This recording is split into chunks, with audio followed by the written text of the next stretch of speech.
I'm Andy Agathangelou, the founder of the Transparency Task Force. We are a certified social enterprise, which means that we exist to make a profit. Sorry, we exist to make an impact, not to make a profit. I wish. Our mission is to promote reform of the financial sector so that it serves society better. We take our work very, very seriously indeed.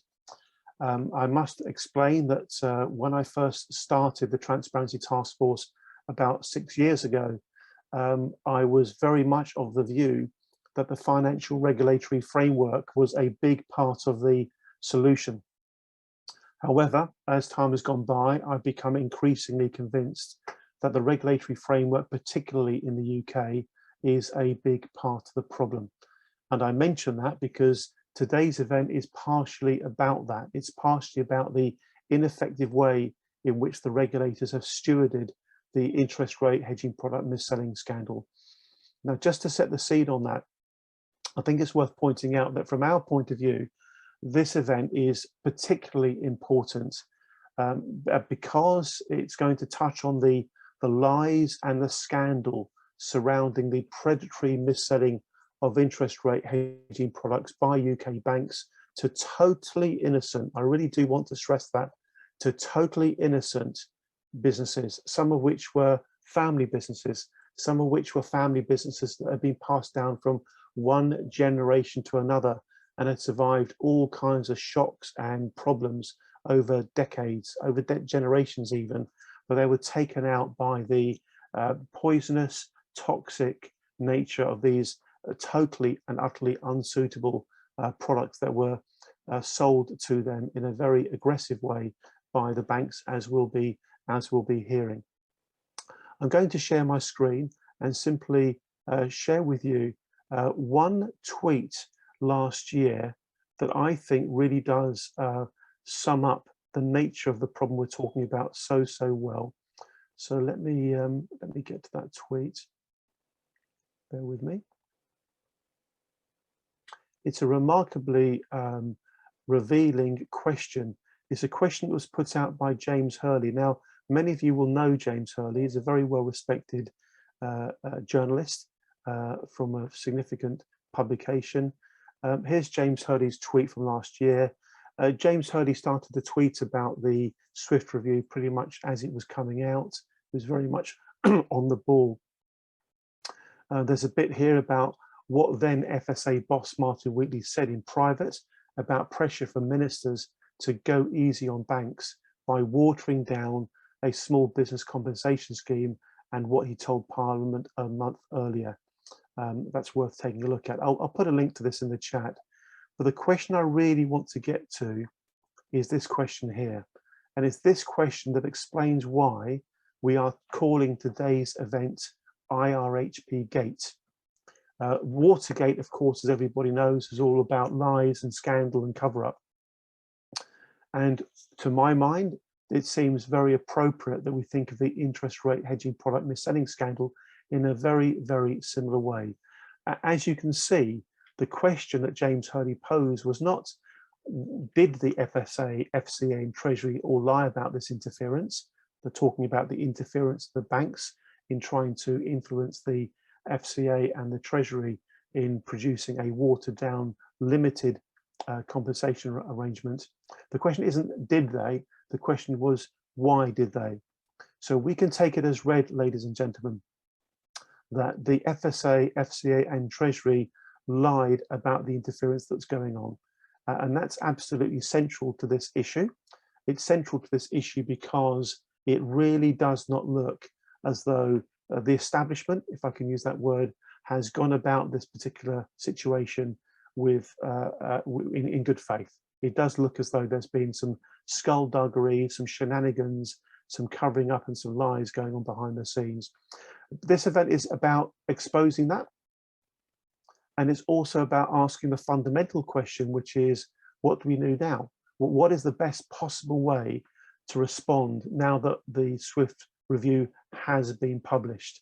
And in just a moment, Mark Bishop's going to be giving us a bit of an overview of some possible ways forward. And so we can all discuss and debate them as we go through the session.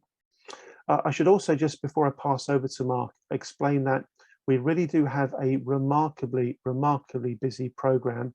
In fact, the program's been added to even in the last 45 minutes or so, because there's people joining this event who've got some very important perspectives to share. So I'm going to go through the lineup of the speakers, and once again, as the speakers already know, I'm going to invite every one of our speakers to please be as succinct as you possibly can. So the actual running order is myself, then Mark Bishop, then Heather Buchanan. We've got those in the wrong order. Myself, Mark Bishop, Heather Buchanan, Steve Middleton, who's going to be speaking with his colleague Dave Gylnn, Simon Bishop, who's going to be speaking with his colleague Ned Beale. Simon and Ned are from the law firm Hausfeld, who are supporting the all-party parliamentary group on fairer business banking. They'll explain more about that in due course, but it's all about the possibility of a judicial review on the conduct and response of the FCA to the Swift review. We've then got Paul Carlier, then we've got Abishek Sachdev, and then we've got Luke Dockwray. Luke's from a law firm, Edmonds, Marshall McMahon. Luke's going to be talking very briefly about one of the ways forward, which is private prosecutions. So expect a bit of a cocktail of different perspectives. As is traditional within the Transparency Task Force, we really do want to bring everybody together. There will be very different points of view. That's not a problem, that's a good thing. But as always, we will express our different points of view in a constructive and civilized way. Let's try to find the good in everyone's perspectives, and let's obviously make sure that we can work in as collaborative and as team-spirited a way as possible. I've kept my intro as short as humanly possible. Please do feel free to use the chat. We will be circulating the chat notes after the event, probably sometime tomorrow. Also, you should be aware that the event is recorded, so we will be producing the video recording of this event as soon as we can, probably 2 or 3 days or so. And once the recording is out, please do share it on social media. It helps us get the word out about the Transparency Task Force and our work and the cause that we are putting so much time and effort behind. Okay, so the key points, folks, are let's be as short and succinct as possible. I'll try to get as much Q&A as we can, but again, when in the Q&A mode, let's be as succinct and as pithy as we can be. That's enough of me setting the scene. This really is a very significant event. The output from this event is going to help us decide what we collectively could and should do in response to the Swift review and the IRHP scandal, which we're calling IRHPgate. Thank you very much all for being here. Mr. Mark Bishop, over to you, sir. Thank you. Okay, well, thank you very much indeed, Andy, for the introduction. As I've often done, I've put together a few slides. Now, I don't know whether, here we are, share screen. Here we are, share screen. Can you see my screen, everybody? We can, and if you just want to click onto slide view, we'll be able to see them in presentation mode. Perfect. Great, Mark, thank you. So over the past few weeks, since John Swift QC's report came out, there's been a small group of people put together on an ad hoc basis by Andy across SME Alliance and TTF to talk about some of the options that are available to us. And this presentation really summarises those, and then the people who speak afterwards will probably be talking in more detail about those things. And I will stress at the outset, I'm not a lawyer, so any of the things here that talk about the law, you know, I'm just introducing the subject to you and maybe expressing a view about it, and later on you're going to be seeing the experts talking about these things, and their views obviously matter far more. So that's the first slide. For some reason, I can't seem to get to the second. Here we are, got to it. There we are. So at the top level, there are 4 really different approaches we can pursue. And we don't have to choose just one of these. We can combine them in whichever way works best. And they are political, judicial, civil, and criminal. So the first one of those, of course, has to do with the political. And there are probably 3 different approaches that can be taken. The first one is an inquiry into this issue by the Treasury Committee.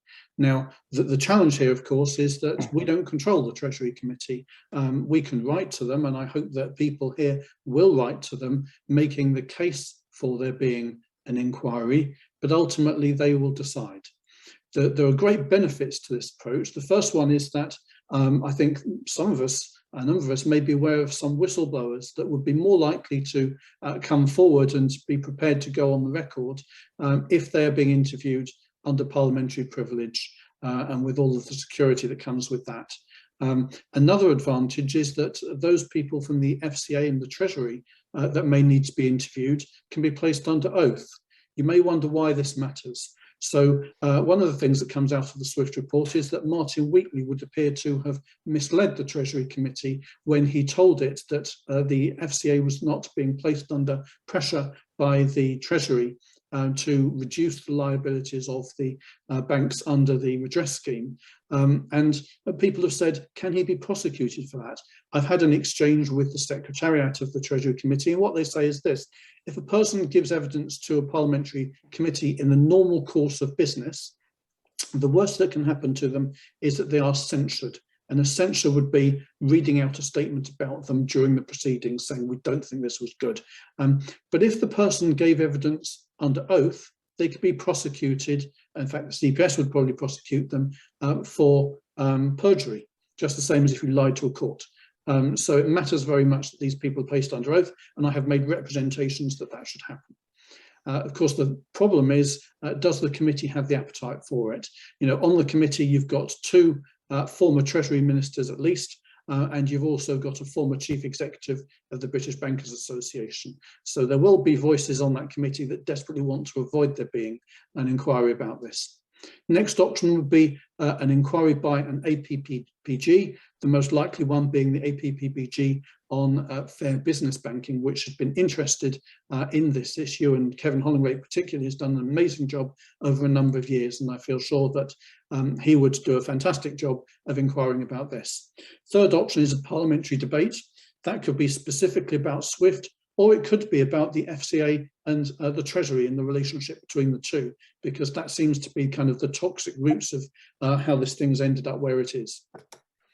Okay, so next option is judicial, and there could be a judicial review of the decisions taken in December 2021 by the FCA, and there are really two parts to this. The first is not to launch a statutory redress scheme. It could launch one under sections 382, 384 or 404 of the FISMA.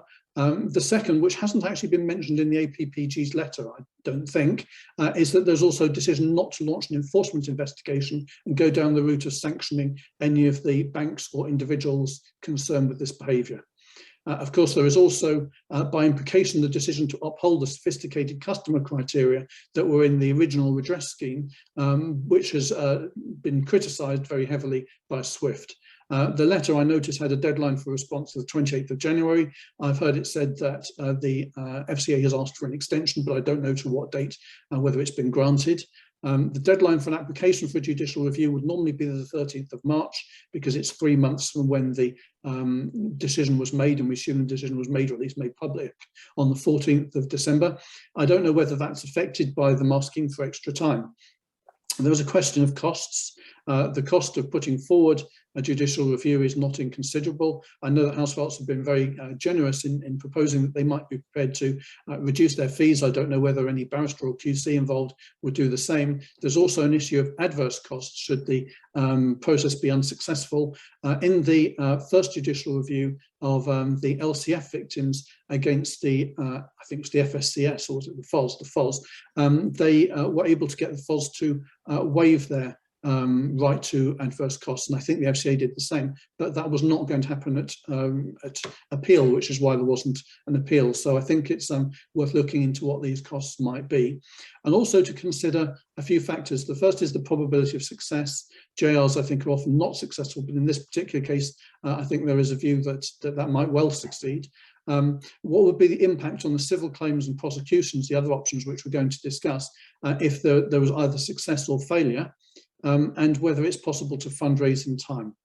There is another way of getting a judicial review, I think, and that is very shortly after the SWIFT review was published, I had some interactions with an individual who was very close to some of the events, who helped me to construct a complaint about the FCA's handling of these matters.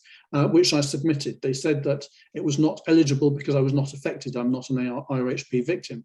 So instead, very kindly, somebody who was an IRHP victim, who I believe may be present with us today, may or may not want to identify themselves, very kindly put it in instead. That person is a retail client, was described by the bank as such, and was excluded by the IRHP sophistication criteria. So if the answer to that one is that the FCA says get lost, and maybe the Complaints Commissioner does the same, then there may be an opportunity to judicially review that decision as well, which might be helpful. Okay, so the third option is a civil claim of one sort or another. So within this, option A would be against the FCA, and that would either be the organisation or individuals within the FCA. One can, I'm sure you're aware, generally not sue the FCA or its officers, but there are two carve-outs. First is bad faith, and the second is breach of human rights. The human rights claim, I suspect, as a non-lawyer, is quite difficult because the way human rights law works, you need to put your claim in almost immediately. You become aware of the wrongful act or omission. But nonetheless, bad faith is another option. It does require evidence. We may all be sure it exists, but we don't yet have it. There is an argument that the FCA could say, well, we were just incompetent. We were just stupid and we were cowardly in deciding not to go forward with a redress scheme or effective redress scheme, but we weren't dishonest. We weren't deliberately trying not to do our jobs. But of course, if one were to issue a claim, that would result in a disclosure process. And I strongly suspect at that point we've won because the disclosures would be helpful to us. But the downsides are this route is expensive, and there's also a free rider problem in that people who don't participate in the civil claim would hopefully benefit from any proceedings if it were decided that there had to be a redress scheme in the end. There are also the options of claims against banks. I'm not personally that enthusiastic. I think that they could be complex. They have limitless resources, and these claims may be time barred, but it may be that some of the lawyers on the call will be much more optimistic, and certainly if that's the case, that is really good news. The final option available really has to do with criminal options or avenues. So just to give you an overview, there is this criminal offence called misconduct in public office, which happens when an officer of a statutory body fails to kind of exercise his or her powers without reasonable excuse. And it must be willful. It can't just be that they forgot to do it. So the two parts of that are the absence of any kind of restitution or redress scheme, and the absence of an enforcement investigation or consequent sanctions. And the great thing is there are two bites at the cherry. There's what happened back in 2012-13, and there is what has happened just now in the decision not to reactivate those options in response to Swift, a prominent and eminent QC, saying that they really should consider doing so. So there are two ways of getting to this. The first is to put in a complaint to the police and then hope that they will hand it to the CPS to prosecute. And the second one is private criminal prosecution. And of course, we have a lawyer on the call, Luke Dockwray, who will talk about that. Considerations. The first is, as far as going down the police and CPS route, will they be placed under undue political pressure not to pursue this? And the second one is with PCP, the cost of this and the difficulty of getting evidence together. Of course, the police have got powers that we have to go in and compel people to give interviews. They may choose to say nothing, but that could be used against them. They have the ability to go onto premises and seize evidence, particularly email servers, things like that, that could be useful. So my thoughts, really, just my final slide in conclusion, I think it would be really important whether we're pursuing whichever of these options we're pursuing, to focus on the individuals, because I think the individuals are the weak spot. I'll take those in turn. The first is Nikhil Rathi. Now, why is Rathi significant? Well, of course, he's significant because he's currently the chief executive of the FCA. So any decision that happened in December 2021 not to go down the route of restitution, redress, or enforcement has to land at his door. But also, when the events of 2012-13 happened, he was at that time the director of the Financial Services Group of Her Majesty's Treasury. So if there is any suggestion that it was the Treasury that was lobbying the FSA or FCA for leniency towards the banks, there has to be a question about whether Nikhil Rathi was involved in that. Was he in the room, or was he directing the people who were? And if he was in either of those situations, does that conflict with any involvement he may have had now in December 2021 in the decision not to do anything against the banks. Then there is Andrew Bailey.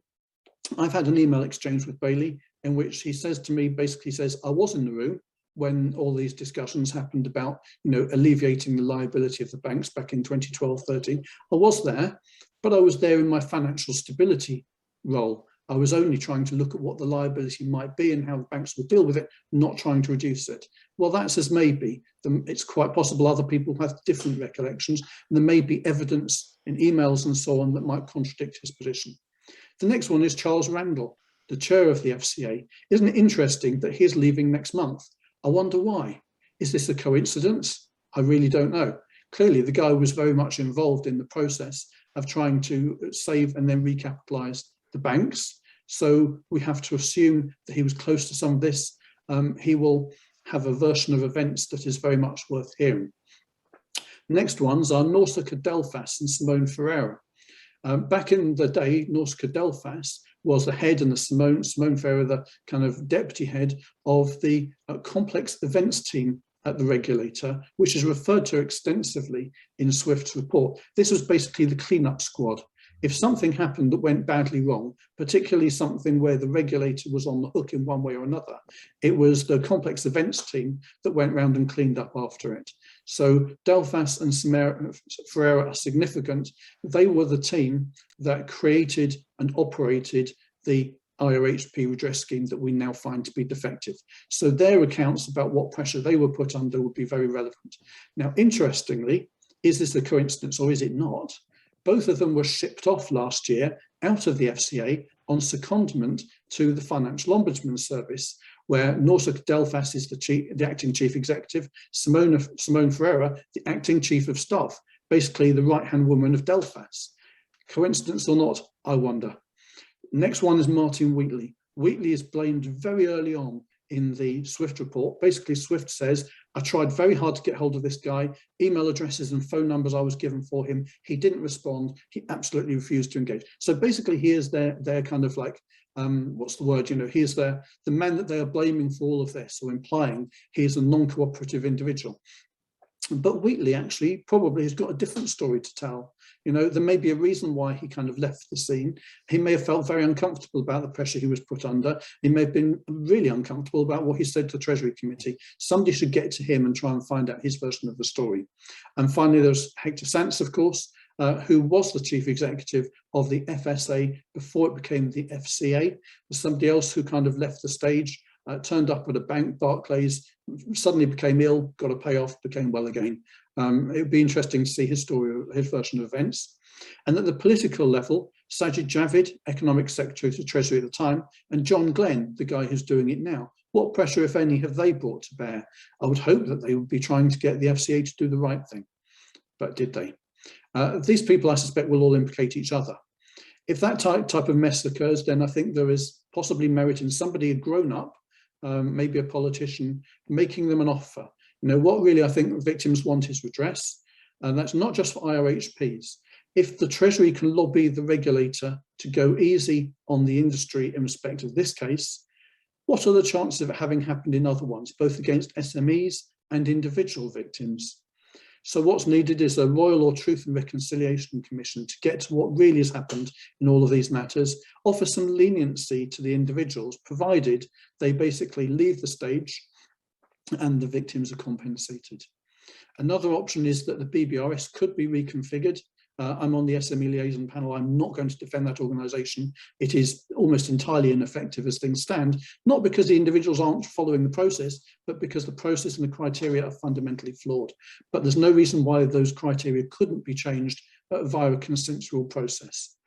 And really the end game, I think, is what's needed here is that as a reform in which, we're the masters now. Those who've been the victims of regulatory failure and the Treasury influencing the regulator, the banks influencing the Treasury, at some point that is going to have to be blown apart. Much better to do it consensually and hand over to us than have a revolution. Okay, that's me done. Thank you, Andy.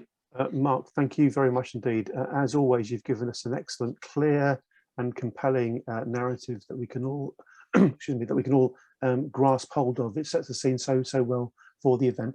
Folks, can we please show our appreciation to Mark for delivering that message and also preparing it so well, as he always does. Thank you, Mark. Thank you very, very much indeed. We'll hold back on opinions and Q&A and comments for a little bit later. We're now going to go straight to Steve Middleton. And Steve, if I can please invite you to introduce yourself and also go straight into your topic. Thank you very much. I know Steve's going to be sharing some slides as well. Can you hear me now, Andy? I hear you perfectly well, Steve. Thank you. Right, okay, fine. Just let me get the... Just while Steve's getting his slides ready, I'll just remind everybody that we will be circulating whatever's put into the chat. So make sure you put any comments and questions and ideas you have in there. Keep it polite, obviously, goes without saying.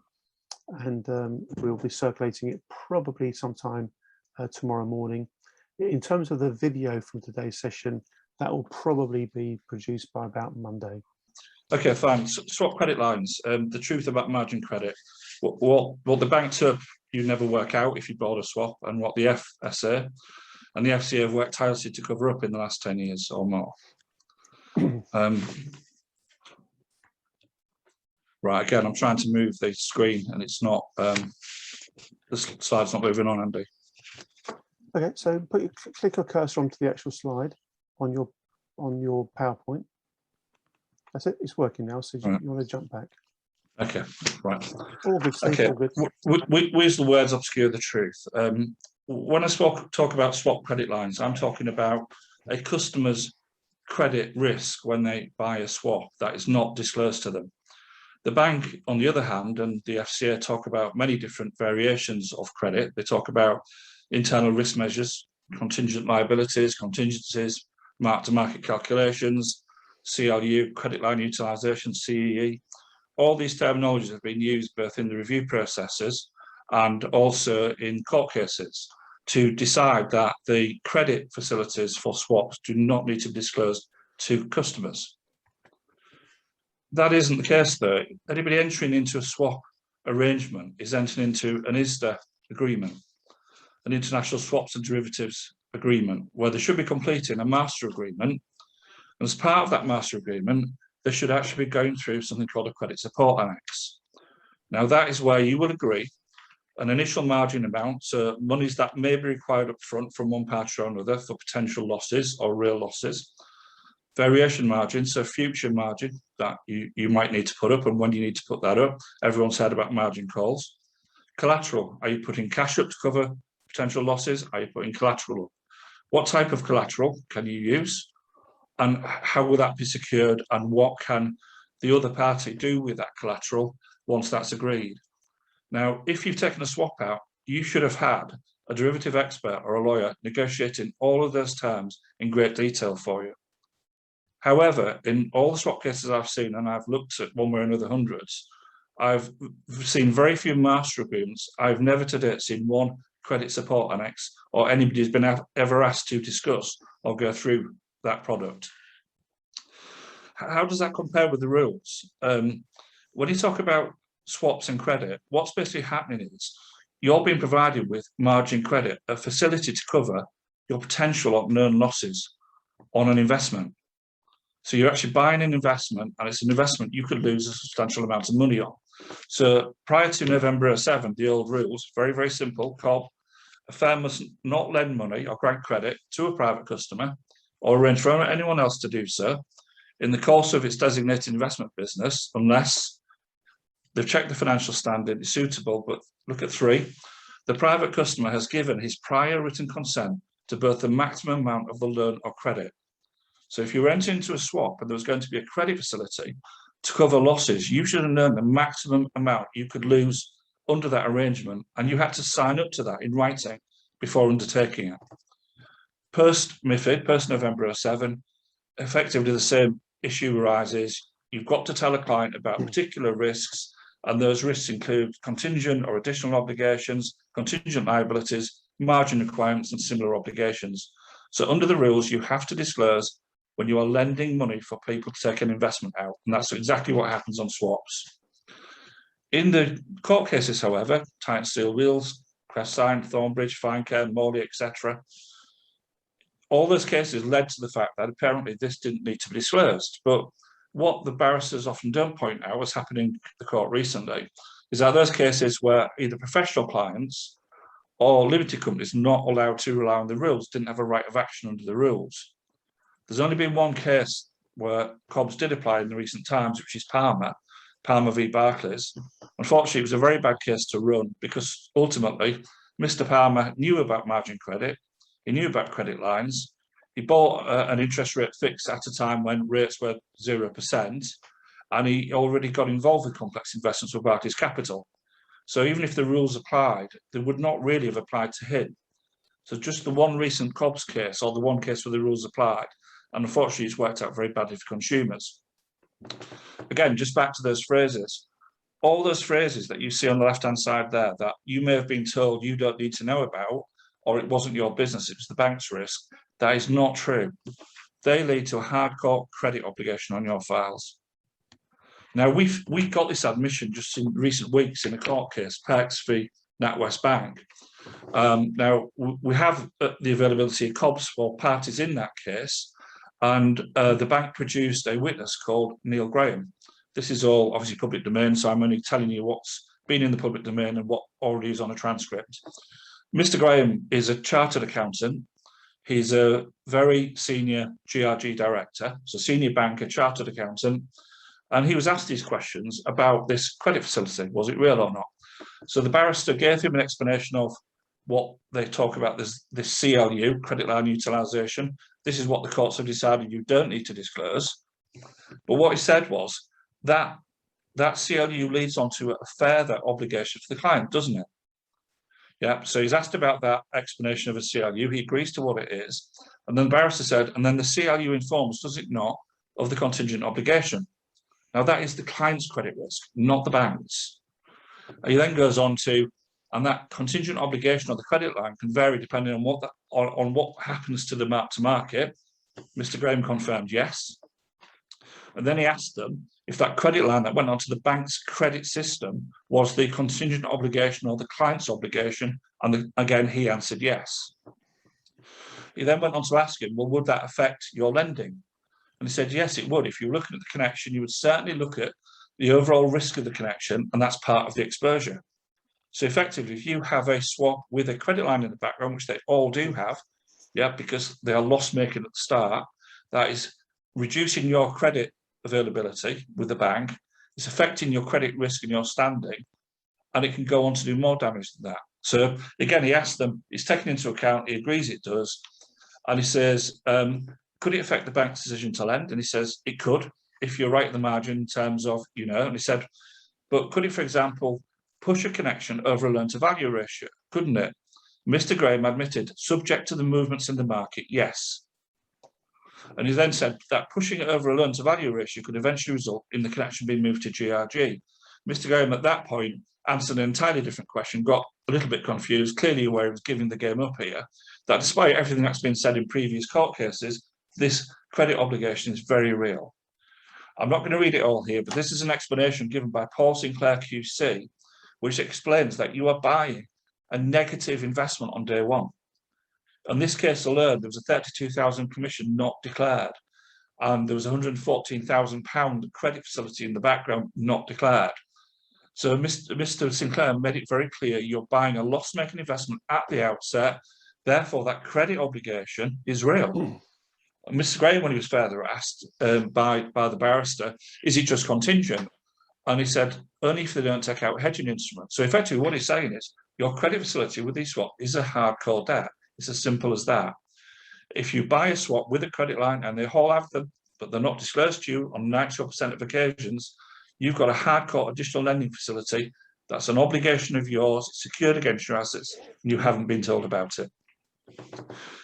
You can look at this again in your own time. I won't go right through it, but what you're seeing here is there's a £255,000, what they call a CLU, an internal credit risk. But what they tell them to do, if you look at the second to bottom paragraph, we strongly recommend you build in a 15 to 20% fluctuation when requesting your limit, because this avoids the need to revert to credit. So the Perks here, without their knowledge on their credit file, didn't just have a £255,000 liability, the credit line was set at £320,000. In the same month that went up, they had auto approval removed on these credit systems, so their bank manager couldn't approve new credit without going to the credit team because they were now outside of the loan to value parameters. So that's undisclosed credit breaching your loan covenants. Was the bank comfortable with what Mr. Graham said? Again, because of time, I'll have to cut this very short, but Mr. Sinclair got up on the closing statements in this case, and he tried to contradict the evidence given by Mr. Graham under oath. Mr. Graham, a chartered accountant, a senior banker in GRG, who knows all about swaps and contingent liabilities and credit lines, and Mr. Sinclair got up and he said that, unfortunately, he doesn't know very much about these things, and he suggested the contingent obligation could push a commitment of the loan-to-value ratio. That is wrong in our submission. Mr. Sinclair did not give any source for that information, trying to overturn a statement under oath about how dangerous these credit lines were and that they were hardcore obligations. The FCA, when it came to the IRHP review, this again comes from an internal RBS Project Rosetta file.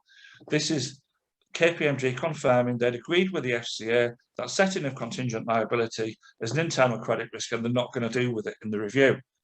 It's not the internal credit risk that should have been dealt with. It is the direct obligation on the client's credit file that comes from that credit risk.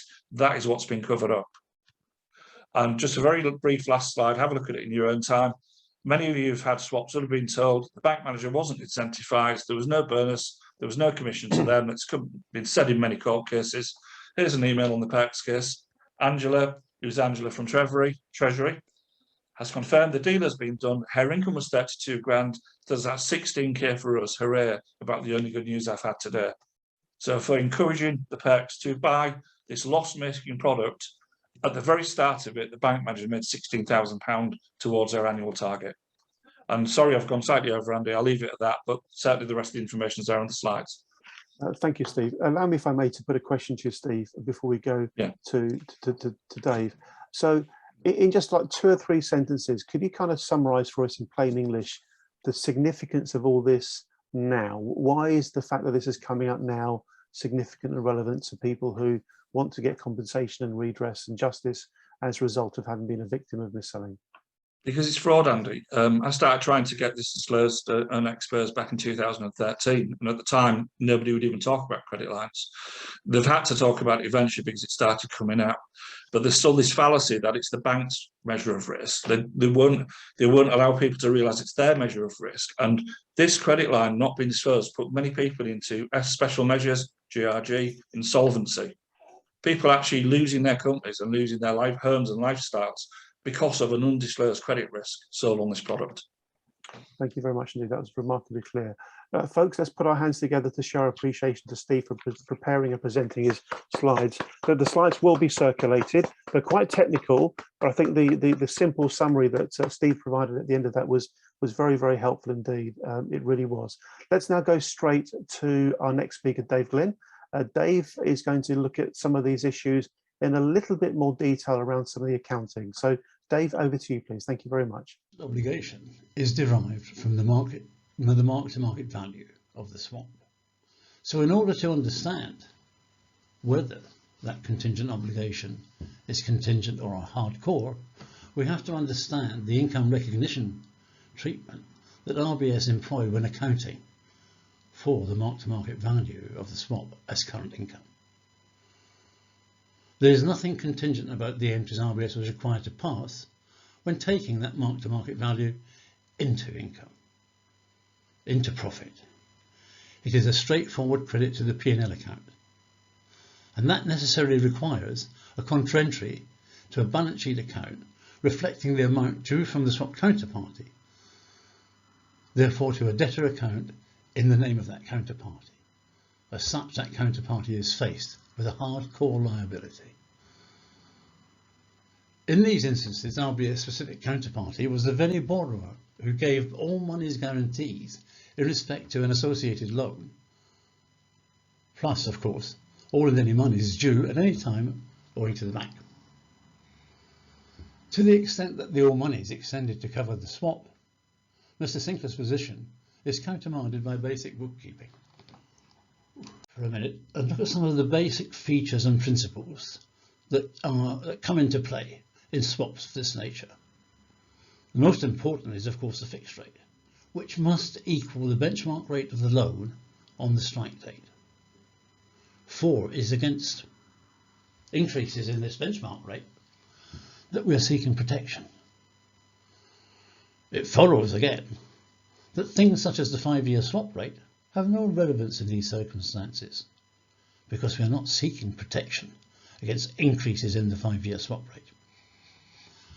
So the Perks business was faced with the imposition of 2 swaps. The first in 2007 was a base rate instrument at 5.6%. At that time, base rate stood at 5.75%, and for these purposes we can ignore the minor difference. It had a 5-year term, which was broken in 2009, incurring break costs of £191,000 and spreads of £62,000. All of this at a time when the APS was in the process of being implemented, or if not implemented, put into process. At the very same time, in July 2009, the Perks business was obliged to take on a new swap, this time at 1-month LIBOR with a fixed rate of 5.4%. Now let's revert to that first principle. The fixed rate equals the long benchmark rate on the strike date. On the strike date, LIBOR 1M stood at 0.61%. That is 0.61%. We might ask questions as to the honesty of a rate of 5.4% when the ruling rate should have been 0.61%. 0.61%, an overcharge of 4.79% from day one. And this swap, the 2009 swap, had a minimum life or minimum term of 5 years. It was broken in March 2011 with break costs of £225,000, and remember, at a vast overcharge, and spreads of £172,000, again showing a vast overcharge. This structure allowed RBS to draw £459,000 in cash over the 2 swaps from a group it deemed insolvent in October 2008. The structure that RBS imposed in respect of the 2009 swap, the structure that should have obtained, and a possible modification to take account of the break costs of the first swap. Now here on slide 17 we see ab initio that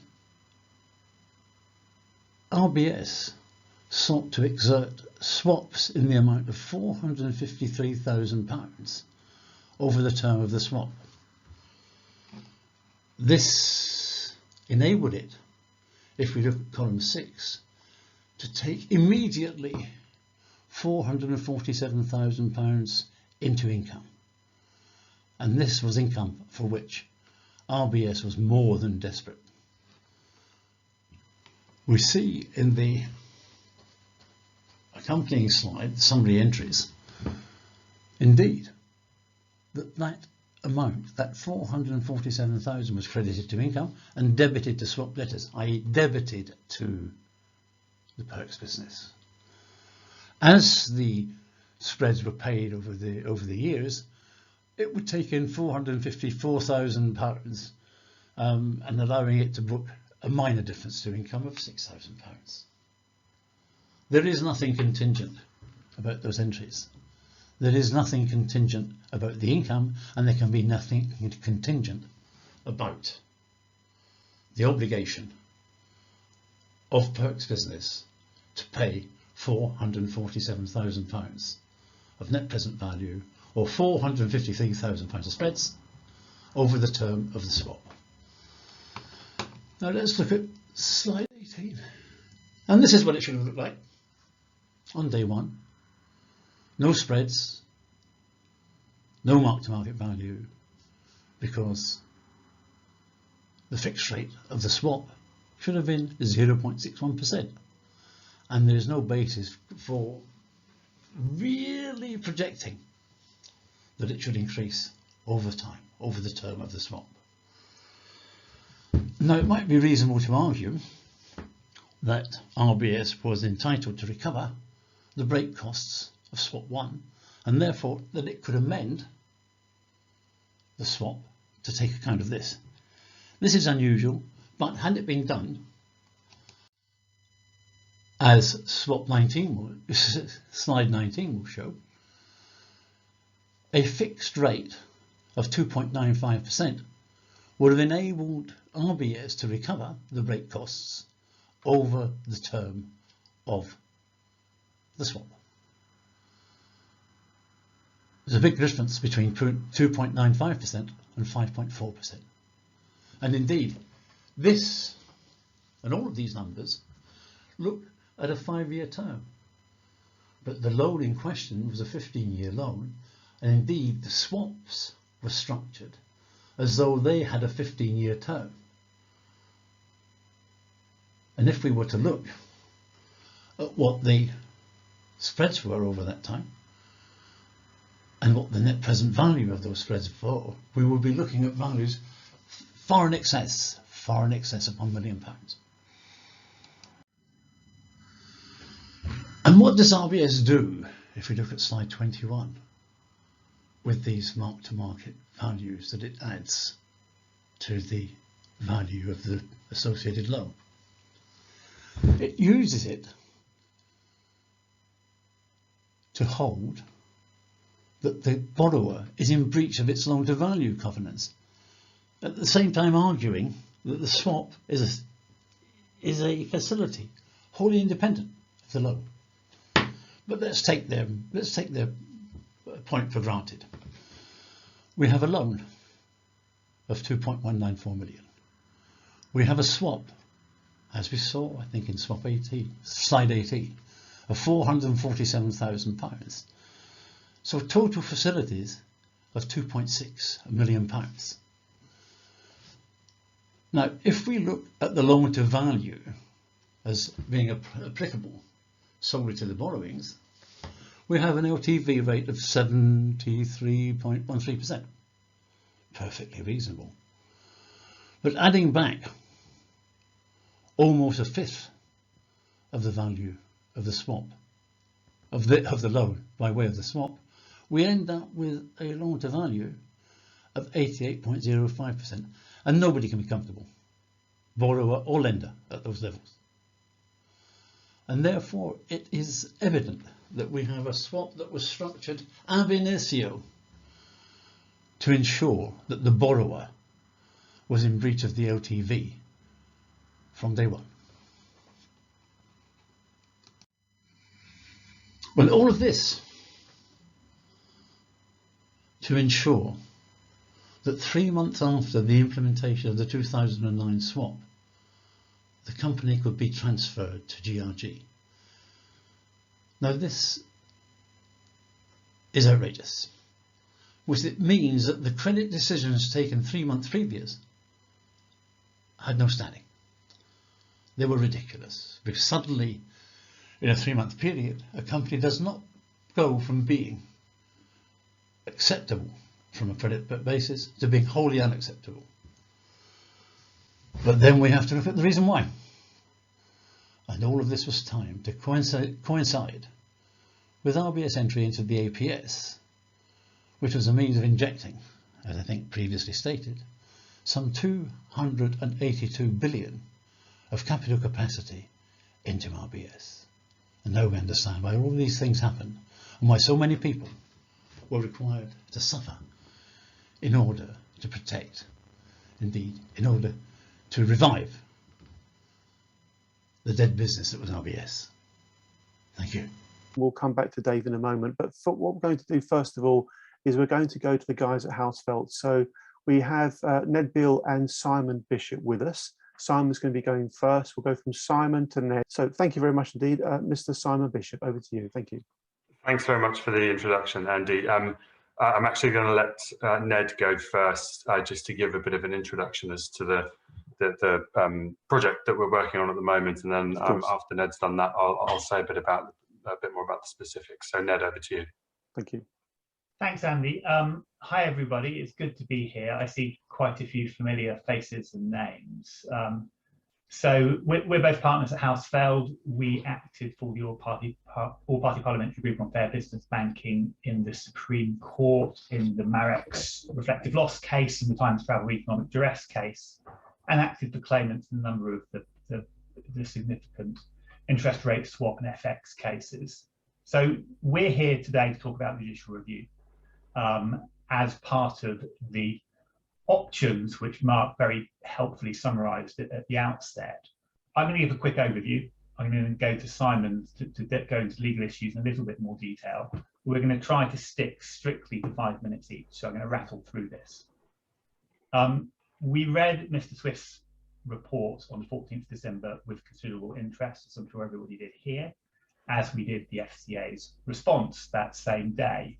It seemed to us deeply unfortunate that the FCA accepted many of his criticisms, but decided that it would not offer any further redress to the third of customers excluded from the scheme. For us, judicial review seemed the obvious legal route forward here. And we had a number of partners all looking at this on that day. That would not be a review of the eligibility criteria back in 2013, because that's now time barred, but it would be a review of the FCA's decision on the 14th of December last year, not to react to the review by extending redress further. So like I said, I'm going to let Simon talk about the legal merits, but just what we have done so far. We discussed this with the APPG. We were instructed by them to look at it. We sent a letter, the APPG sent a letter on the 14th of January to the FCA, asking them to revisit their decision. We got the response from the FCA back last night. I can talk about it because the FCA has said that they'll publicise that response, although I don't yet see it on their website. But anyhow, they responded in about 5 pages, refusing to change their decision. To be quite honest, although there's a bit of detail in their letter, the FCA didn't say anything surprising, and disappointingly for me, they really didn't engage with the substance of Swift's criticisms, both of the way the FCA interpreted or misinterpreted the statutory framework, or the process and the lack of consultation and analysis. So as far as we're concerned, the letter doesn't undermine our belief in the strength of the judicial review, quite the opposite. So as Mark helpfully summarised, we have to issue a judicial review by the 13th of March in 6 weeks' time. We have a 30-page letter before claim drafted. We've instructed counsel, Thomas Rowe, QC from 3 Hare Court, who acted for the APPG in the Times Travel case and has acted in judicial review and administrative law, both for claimants and for defendants. So he's acted for the Home Secretary on a number of occasions, and a senior junior. So we are ready to go.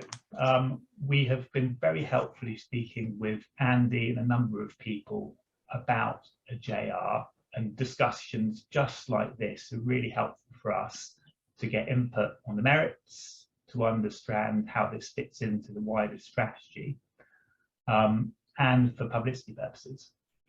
And I'm not going to beat around the bush here. We need a certain amount of funding to get this off the ground. We have got a crowd justice kind of page ready to go, and we're looking for an initial target of £100,000 to cover some of our costs, council's costs, disbursements. That might sound like a lot of money, but I mean, to be honest, it's a drop in the ocean compared to the cost of the Swift review, the compensation we're talking about, and the time we're all going to put into this. We would love to reach that, and if we can reach that £100,000 by the 28th of February, then we have a commitment from the firm to see the judicial review through to its final conclusion. So not just to begin it, but to litigate it as far as we can go. So it would be great to continue discussing this with everybody here, but I'm now going to hand over to Simon to talk about law in a little bit more detail. Thanks ever so much, Ned, and thank you all for entertaining us today. It's really good to see you all, and as Ned said, these fora and these discussions are extremely helpful for us as we sort of embark on this approach with the judicial review. So we look forward to keeping this dialogue open. I was just going to try and explain in a bit more detail about precisely what it is that we want to do with the judicial review, and in particular the conclusions that John Swift made in respect of the sophistication test. There are some very helpful conclusions on many issues as to the scheme that was set up, but we're particularly taken with Swift's conclusions on the sophistication test and how, as he sees it and how we see it, those conclusions mean that the FCA's view as to its regulatory remit doesn't sit well with the true position. So we feel that we have, in respect of that, a good shot at challenging the legal position that the FCA has adopted on that issue. At present, we are focusing on that issue because it seems to be the one that drives a significant amount of rectification as cleanly and as quickly as possible. We all know, I suspect, the statistics that show that 30%, more than 30% of relevant transactions were excluded as a result of the sophistication test. And we therefore have a straightforward, powerful challenge that can hopefully look to unlock that significant chunk of poor justice that was dispensed through the scheme. We are completely alive to the fact that there's lots of other material inside the Swift review, which is very helpful and could indeed become very useful as the judicial review progresses and concludes, and ultimately once the FCA may be in a position to be doing something else about this. As Ned said, the APPG wrote a letter to the FCA earlier in the month, setting out very broadly what we consider to be wrong with the FCA's interpretation as to the regulatory framework for the purposes of the sophistication test.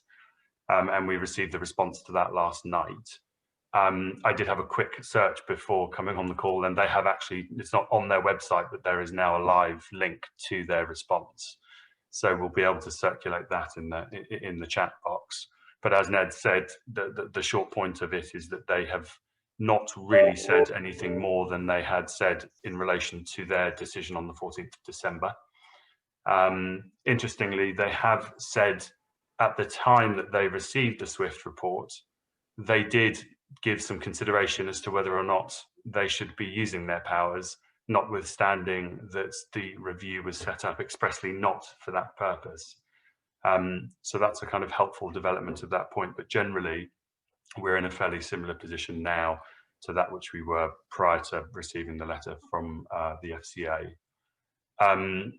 We will be seeking to ask the court by way of judicial review to declare that the decision that was taken on the 14th of December is unlawful. And we'll be saying that it's unlawful broadly because it is illegal, i.e. we'll be saying that the FCA has interpreted the regulatory framework wrongly as a matter of law, and that if it were to do so, it would conclude that it is not able to subdivide the population of customers to whom a greater degree of regulatory protection was owed. We feel pretty confident of getting that declaration and confident in Swift's analysis as to the regulatory position and our own analysis in that respect. The thing about judicial review proceedings is that you can obtain a declaration in that regard, but you then need something else from the court to actually make it worth something and make it function in some way. We will be looking to ask the court to make some form of order as to the FCA taking steps to reopen the scheme. As I think Andy alluded to at the beginning, and also as Mark discussed, there are statutory powers for the FCA in respect of what it can do to sanction the banks, to vary their regulatory permissions, to take steps to establish compulsory redress schemes, and also to re-establish a voluntary scheme using some pressure mechanisms that are available to the FCA.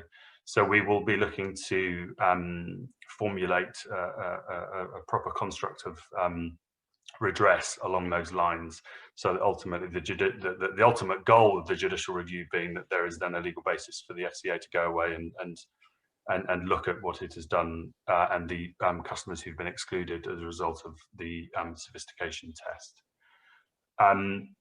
I think it's just an important point on documents. I know there's an awful lot in the FCA that is suggestive of all sorts of things that are very troubling, and in particular the influence of the Treasury Department at the time, and obviously including the banks, the Treasury's own ownership of RBS, the prime mis-seller of interest rate hedging products at the time.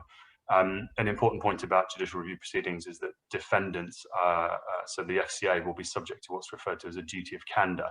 So they proceed in legal proceedings in a different way to how a claimant and a bank might, in the sense that the FCA has a duty to really put everything on the table for the purposes of ensuring proper administration of its public function. So we would hope that that duty of candour will operate to help us access material that we don't yet have for the purposes of understanding the truth of what's gone on.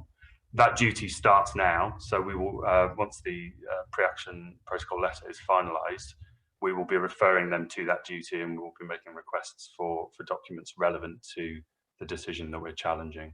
So obviously that will all hopefully develop in a positive way insofar as the merits of the claim are concerned. Just a final point, as Ned has already said, we've got a strong legal team on the case. We at Hausfeld have a lot of experience with interest rate hedging products and mis-selling, a lot of judicial review experience, and the counsel team is particularly well put together with Thomas Rowe, QC, who is the administrative law expert, and Anna Lindner, who is a long-standing expert on interest rate hedging products and mis-selling. So we've got a good team. And as Ned said, assuming that we can reach our funding target, we have got a commitment from the firm to litigate the case as necessary. So I'll stop there. I hope that brings a bit of light to what we're trying to do, and we will welcome any questions either today or going forward, and continued support from this group will be essential. Thanks, Andy. Simon, thank you, and also thank you, Ned. We are going to have a bit of a Q&A sort of discussion round now to pick up on some of the points that yourself, Simon, and Ned have made. So please, folks, raise your hand either digitally or literally if you'd like to come in with a question. There's been some great questions in the chat, so please feel free to verbalise those if you wish to. So, Mr. Paul Nightingale, I can see your hand's gone up, and then Chandila. We'll go to Mr. Paul Nightingale first, then we'll go to Chandila. And Chandila, when you come to ask your questions, please do turn your camera on if you can. Paul Nightingale, over to you. Thank you. Yeah, can you see me? We can see you and hear you, Paul. Good man, good man. Yes, I'm very impressed with the way things seem to be moving forward, and I don't want to add much rhetoric about what we all understand. However, I did come by some very strange means by an internal email from the interest rate hedging products department to my then relationship manager. And yes, certainly, as Steve Middleton referred to earlier, that they earned £32,000 out of the swap that day. This is just one of many swaps that I had, and they earned £13,200 out of mine. However, and it's two little lines which I'm very interested if anybody here today can shed any light on it, and whether or not it is useful to anybody taking forward their inquiry. And it says, my relationship manager was called Rob. And so this is from a chap called Mike Warland in the IRHP division. He copies this into 13 other people, one of which, for instance, in all different levels of RBS, one of which was the regional director of business loans in Exeter, which is Devon, where I come from. But this is what it says. It says, Rob, my manager, thanks for this deal.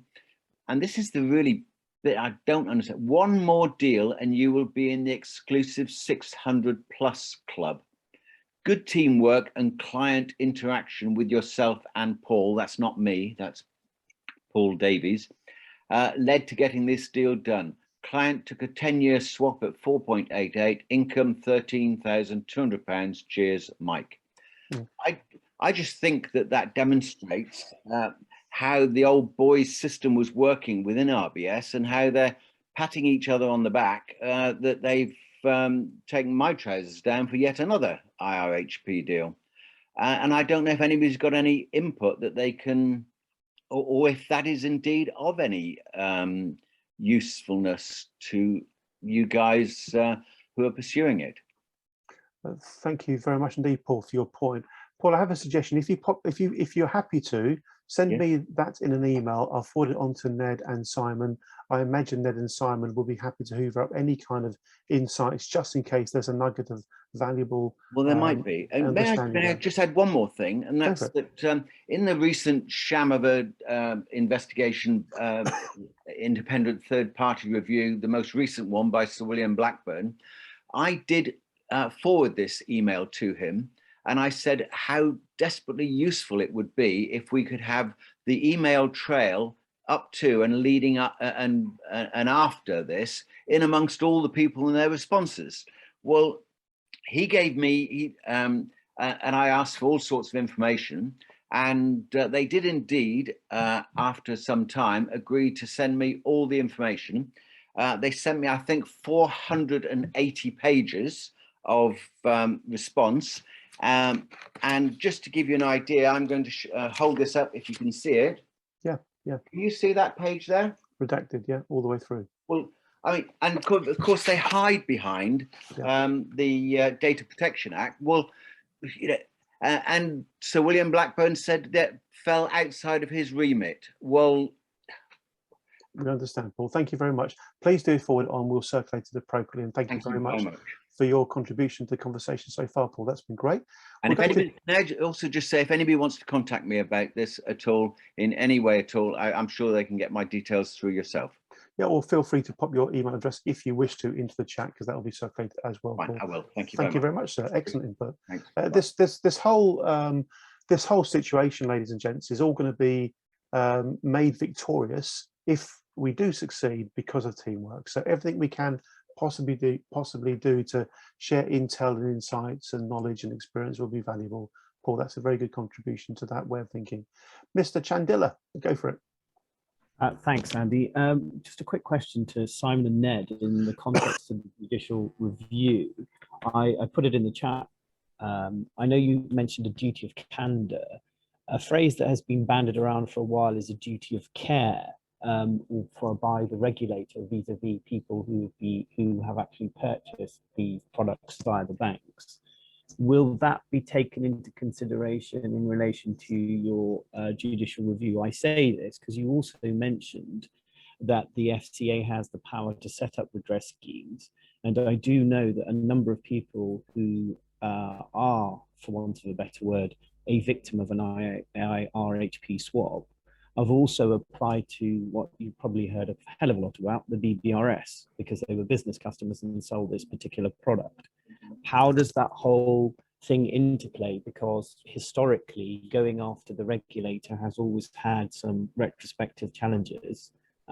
If you could perhaps just elaborate on that slightly, because I know a lot of people who have had the IRHP swap are also people who have applied to the BBRS as well. Thank you. Thanks. So, I mean, the duty of care, it's a really interesting thought. We've approached this so far through the judicial review kind of prism, which is focusing on illegality and irrationality and a breakdown of process. So I think that's going to be the primary focus of the JR case. I think we should think about how the duty of care fits into that and whether that gives another strand. We're very conscious of the BBRS and have been involved with it for some time. We know that customers who are excluded from the scheme have been excluded from the BBRS very recently. So for us, that is part of when we're saying to the FCA, you need to do something. Part of the narrative for that is to say, and by the way, the BDRS is not working. Thank you very much indeed, Ned. Thank you, Chandela. Ned or Simon. I think Alex Varley-Winter had her hand up earlier. Alex, did you want to say something now? Maybe not. Yeah, it was just a question for Paul Nightingale or any other victims on the chat. I was really struck by the number. He said, sorry if I misheard or misunderstood, but he said 13,200 out of his. So was that something the bank staff made off of it? And then I was thinking, well, compared to that, how much did he lose? You know, it might be too much of a personal question for individuals, but I'd quite like to get a sense of the ratio of like what the individual bankers had in it instead of in terms of skin in the game, and what it was costing the customers. Just like as a broad sort of comparison. Would Paul or Simon or Ned want to pick up on that? Either now or perhaps respond to it in the chat. Paul Nightingale here again. Yes, I could respond to it. It was always difficult to find out just what the banks did earn out of this. This was one of 9 swaps, but I can just say to you that the reason the bank chose to foreclose on my business was a lack of profitability, they said, my business moving forward. Although I had never ever missed a payment to them or anything at all, they subsequently repaid me an enormous amount of money. But that would be similar to an anaesthetist starving a patient on the operation table of oxygen and saying, well, I'll give him some more later. Well, when he's already brain dead, it's all too late. Well put. Very well put, sir. Thank you very much. Mr. Paul Davies put his hand up. Let's go to Paul David. Please take yourself off mute. Paul, and over to you. Thank you. Hi, everyone. Just answering Alex's question there. Our case was 3 swaps totaling £800,000. There was a commission earned £32,000. We lost most of our potato and onion trading business in the process, trying to bail ourselves out as our overdraft facilities were taken away for a credit line in US dollars of $790,000 by 2010, which wasn't disclosed to us. None of us had a clue what an ISDA document was, and ultimately it sort of changed our farming business exponentially forever, really.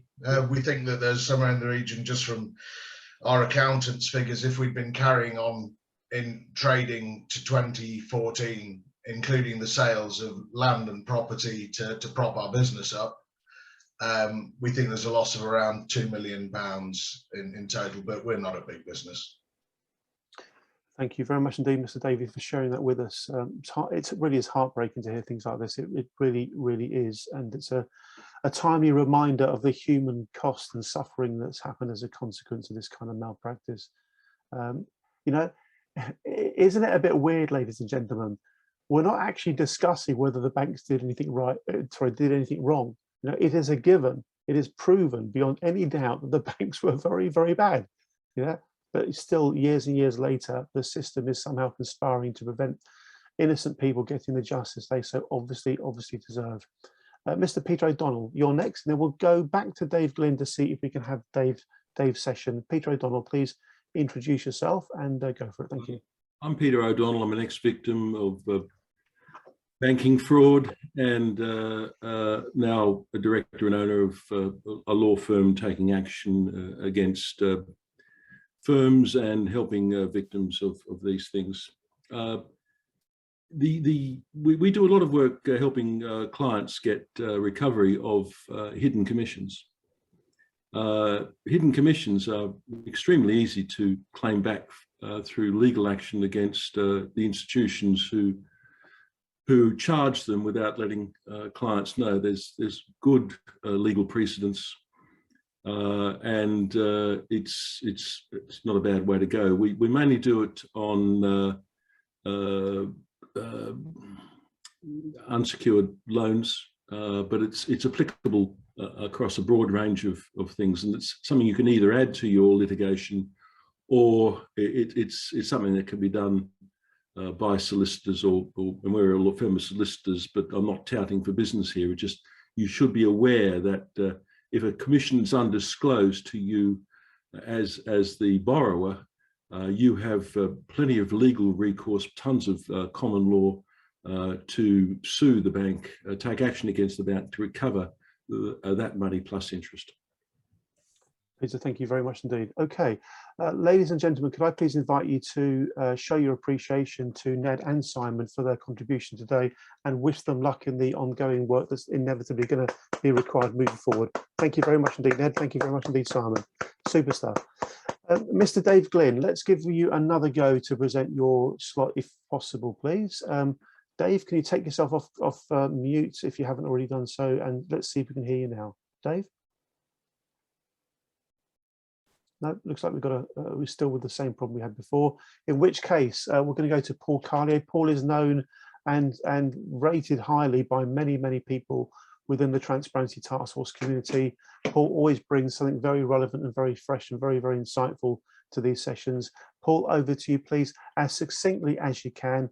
Okay, so basically can you still see that? Yeah, we can. Yeah. Yeah. So basically, this is a direct quote from a senior FCA executive in April 2015. It was a recorded interview after I'd escalated a whole host of disclosures to them.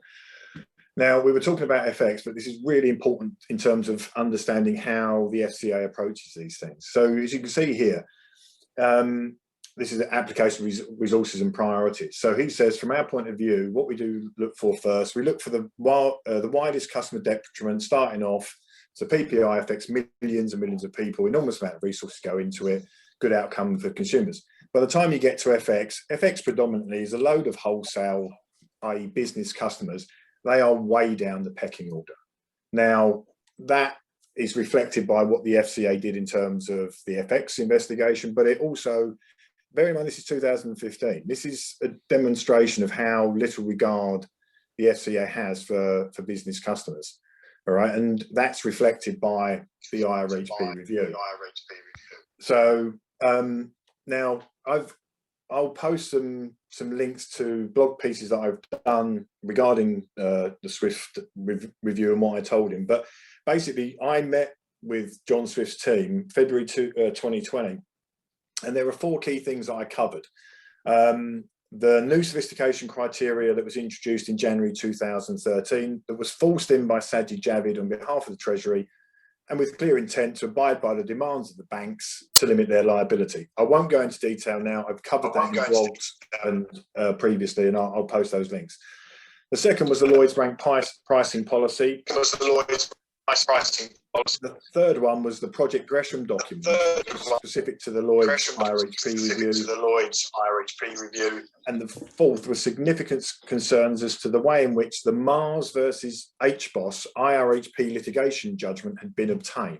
Now, for those of you that don't know it, Mars versus HBOS is a significant piece of case law that found in favour of the banks, and referred to and relied heavily on the Crest-Sign judgment, which was further case law. Now, this is held up as the standard bearers. If you want to bring an IRHP claim, you need to defeat this case law. I raised serious concerns as to how these had been obtained. So, as I said, Javid is covered separately, but this is the pricing principles, if you like, the feature within the Lloyds Bank pricing document. This is what it should reflect. So this is basically saying, as you can see here, pricing should be fair and transparent for clients. Full pre-deal price disclosure should be provided to clients. Yada yada yada. Now, that's all well and good. However, what's in the policy contradicts not only what's written there, but contradicts what's been declared in court, presented by the FCA, and particularly with regarding the IRHP review. The significant importance is sophistication. I mean, this is been a massive debate, and the banks and the FCA seek to try and blur and say, oh, sophistication, it's a separate thing. It doesn't equate to anything in particular. Wrong. When I was at UBS and I was later at Lloyd's, sophistication was essentially regarded as professional under MiFID. So in other words, sophistication equals sophisticated, professional. Now, and this is from the actual pricing policy. You can see here, Section 3, client sophistication, and it refers to global corporates and financial institutions. And it also says retail classified customers sit also almost exclusively within SME banking. That defines clients as turnover up to 25 million. Okay, and then it says professional classified customers sit in the mid-cap section. So that defines mid-cap clients as with turnover of 100 million. But the broad takeaway is that professional equals sophisticated, and professional clients are defined as those with turnover of over 25 million sterling. In Barclays' case, they use 40 million euros, which go back to 2006, 2007. It's not too far off. It's probably a little bit more than 25 million, but you see the ballpark we're in. So, and nowhere in the 22-page pricing document does it reference a sophistication criteria being turnover above 6.5 million or a balance sheet of 3.25 million. That was the original sophistication criteria used for the IRHP review. So, and to be clear as well, the FCA would have been aware of how banks were using this professional equals sophisticated criteria. That criteria they used has only ever been used to define the difference between a micro business and an SME. It's got nothing to do with sophistication. All it was a conveniently low ball figure that sounded credible and did feature in certain documents, but for a different purpose, that they could then use. And in my opinion, demonstrates that from the outset, they were engineering the review to limit the liabilities of banks. So I gave Swift that entire policy, and it also has stuff in there as what was the driver behind this stuff. So here it states, this is an actual quote. These are quotes from the policy. In highly competitive markets where clients are sophisticated, highly price sensitive, with minimal requirement for market colour, AV may not be charged. Where AV is charged for smaller, less sophisticated customers. Now, the significance of that is, if you were charged markup on an IRHP sale, the bank was regarding you as a non-sophisticated customer at the point of sale, irrespective of what they or the FCA have tried to redefine you as later on. If you were charged markup, you were non-sophisticated, end of story. Now, and there's another piece in the policy as well here, and this is really critical for many IRHP victims. It says, in some situations, AV is achieved on a discretionary basis by the salesperson, taking into account the services and intellectual capital afforded to the client by Lloyd's. What's intellectual capital? It's advice. That's essentially what intellectual capital is. So the single justification here for taking markups is in return for the provision of advice. Now, many of you will know that the banks have argued in court, and the FCA as well, that they were acting in a non-advisory capacity, or they weren't providing advice. Well, that's nonsense, because if you charge markup, you are taking the markup in return for the provision of advice. It's in the policy. So again, it contradicts, stuff an argument's put forward by the banks and that have been left unchallenged by the FCA, and actually incorporated by the FCA as well. So I spent hours with Swift, and I'm walking through this policy, and there's no mention of this in his report. This is the driver. These products, they were no benefit to customers. They were generators of income for the bank. And the more complex the product, the more component parts it had, and the more markup they could take. So why is this not in the Swift report, and why has the FCA repeatedly failed to act on my disclosures regarding this policy? Well, this Paul, is forgive me, Paul, just before we move on, this really is remarkably powerful stuff.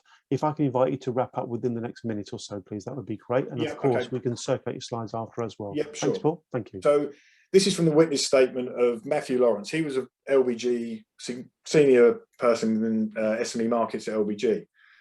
This was in his witness statement of my tribunal. Well, basically, he confirms that the pricing policy was approved by the regulators. So all those practices and all those criteria in that policy have been approved by the regulators. So the FCA were aware of it. That's why they've buried all disclosures about it, and it's not been mentioned in this in these findings. I'll skim past the Project Gresham documents because I really want to. The Mars versus Crest sign, the case law here, these judgments, and I've made some significant disclosures to Lloyds in the recent days about this, and I'm awaiting their response. But I outlined to Swift my concerns and what they were as to why these two judgments are, if not perverse, I have serious concerns about. I can't say too much about this at this stage, but I will do. I just want to touch on what Steve was saying about the credit lines. Now, there's a very simple definition here, right? These contingent liability calculations or future client risk calculations, they had one purpose, and that was to define the initial margin requirement that the bank would need if they were to sell this customer to the customer, and it was there to mitigate the counterparty risk the bank would have if they sold the customer this product. Now, to reduce risk, you needed cash or collateral from the customer to the value that was determined. Now, but the banks didn't. They took out credit lines in the name of the customer to the value of that. So it looked on the ledger, if you like, that, oh yeah, we've ticked that box, we've got that cash or collateral. But a hidden credit line increased the bank's counterparty risk because you were giving further credit to the customer. So the whole reason for getting these credit lines was it was a fraud. You could not satisfy a margin requirement that was specifically there to reduce counterparty risk by giving the customer an additional credit line, which increased your risk. A credit line that wasn't disclosed to the customer, which therefore increased the customer's risk without their knowledge, increasing their likelihood of default or issues, therefore increasing the bank's counterparty risk further. So why did they choose to satisfy the initial margin requirements in this way? And I'm just going to ask you, this is the last question, right? This is from an actual case. Angelic Interiors was sold a collar that would cost them 132,000, whereas they were initially quoted 140,000 for caps, right? So they make £8,000 saving. Now this is the question to consider. Would they have bought the collar if the bank had said to them that which they were bound to say?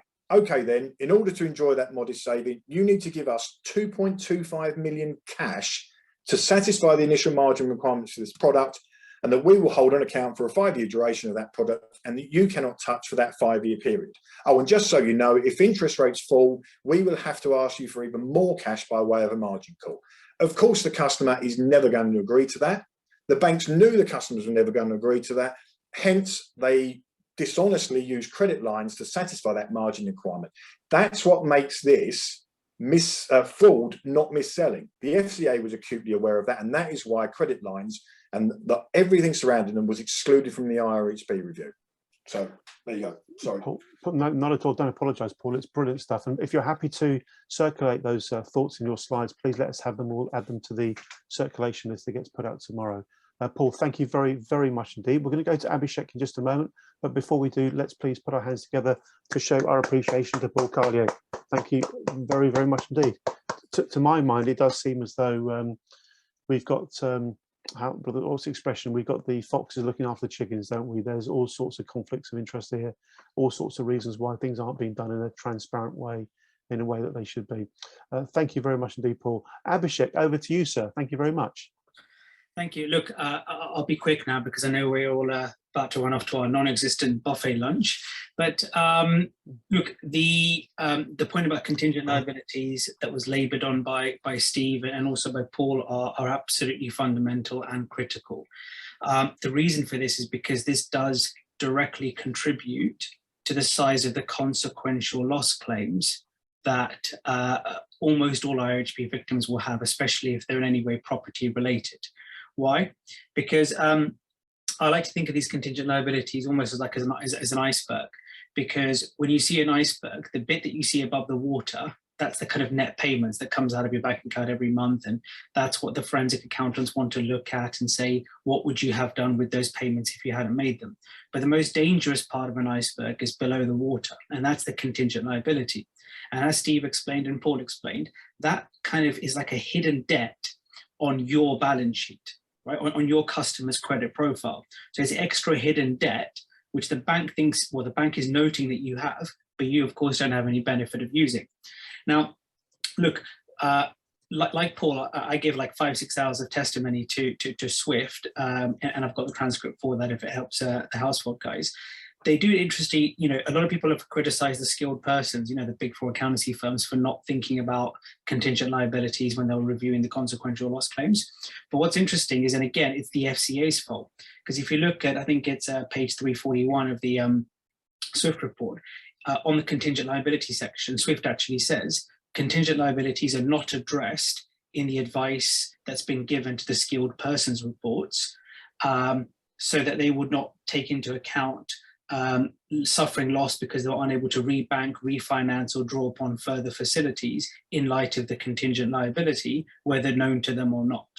So in other words, the FCA is saying they didn't bother really asking the skilled persons, i.e. the accountancy firms, to even look at that. That one line, in my view, is absolutely critical, because it means that huge billions pounds worth of consequential losses weren't looked at properly. Now, in terms of going forward, a couple of interesting things which just come to mind, which maybe the Household team don't necessarily know, is there are 2 occasions on which we provided advice to the FCA. One they paid us for, but this was back in 2012. I don't have written notes for that meeting because back in 2012 I was naive and believed seeing my regulator would make everything okay. But you know, we did that, and you know, we have some proof that me and my colleague did that. But interestingly, we also hosted a meeting in 2013 at our offices, the minutes of which I haven't been allowed to make public. But actually, if Household say, you know, there's probably okay to do so, that I may well just do so, or at least give it to them. Now, at that meeting, this links back to some of the stuff that Mark Bishop said, was Julia Dunn and Christina Sinclair. They're the 2 ladies who were senior reporting into Clive Adamson. They were the 2 ladies who we gave advice to in 2013, who were running the scheme. David D'Souza was there. I mean, he was just a bag carrier then when he came to the meeting. And a lady called Vanessa Smith, and of course Simone Ferreira, and also another lady called Miranda de Salvognani was there. But interestingly, the Treasury also came. We didn't invite them, but the FCA said they couldn't come without the Treasury. So I knew then that the Treasury was involved, and as Paul Carlier knows and a few other people know, Sajid Javid said to me in 2013 as well, at an evening function once, that he absolutely understands the cost of these derivatives, how they work. He used to know them from Deutsche Bank days because he used to be a DBMD. And he said there is absolutely no way he was going to remove that £10 million cap. He told me that, you know, point blank. Anyway, but this meeting in 2013, we had Bully Banks there, we had Carter Ruck there, and a few other bits and pieces there, Department of Business Innovation, Skills and stuff. But interestingly, in those minutes, we used John Wellesby, who some of you will know as a sort of another victim. We used him as a case study to do with what the contingent liabilities impact had on his business. And I haven't been able to release those minutes. I mean, the Times covered it, but not the minutes of it. And we did discuss contingent liabilities there. So again, there is written proof that the FCA was told about these issues in 12, 13, et cetera, I know many people on this call, you know, all the lawyers and stuff, you know, even Ned Beale, Steve Middleton, et cetera, have been telling the FCA about these things for years and years, but there is proof that they have been told about this. Just very quickly, do I fancy my chances of the FCA genuinely looking at this again? Unfortunately, I don't really. I don't want to leave on a kind of bad note, but I spoke to a friend of mine who's fairly senior at the FCA. He's number 4 or 5, I believe. And he basically said to me, there is no appetite for them to be looking at this again. But again, my view is actually, let's not really blame the FCA for this. This was the Treasury that made this happen in the first place. We've got to keep focusing our energies back on the Treasury. Is that going to be easy? No, it's not at all. You know, like Mark Bishop said at the beginning, we've got to get our MPs to keep pushing this stuff. Kevin Holland-Rake's lovely bloke, but unfortunately, the amount of political capital he holds in Westminster is close to zero.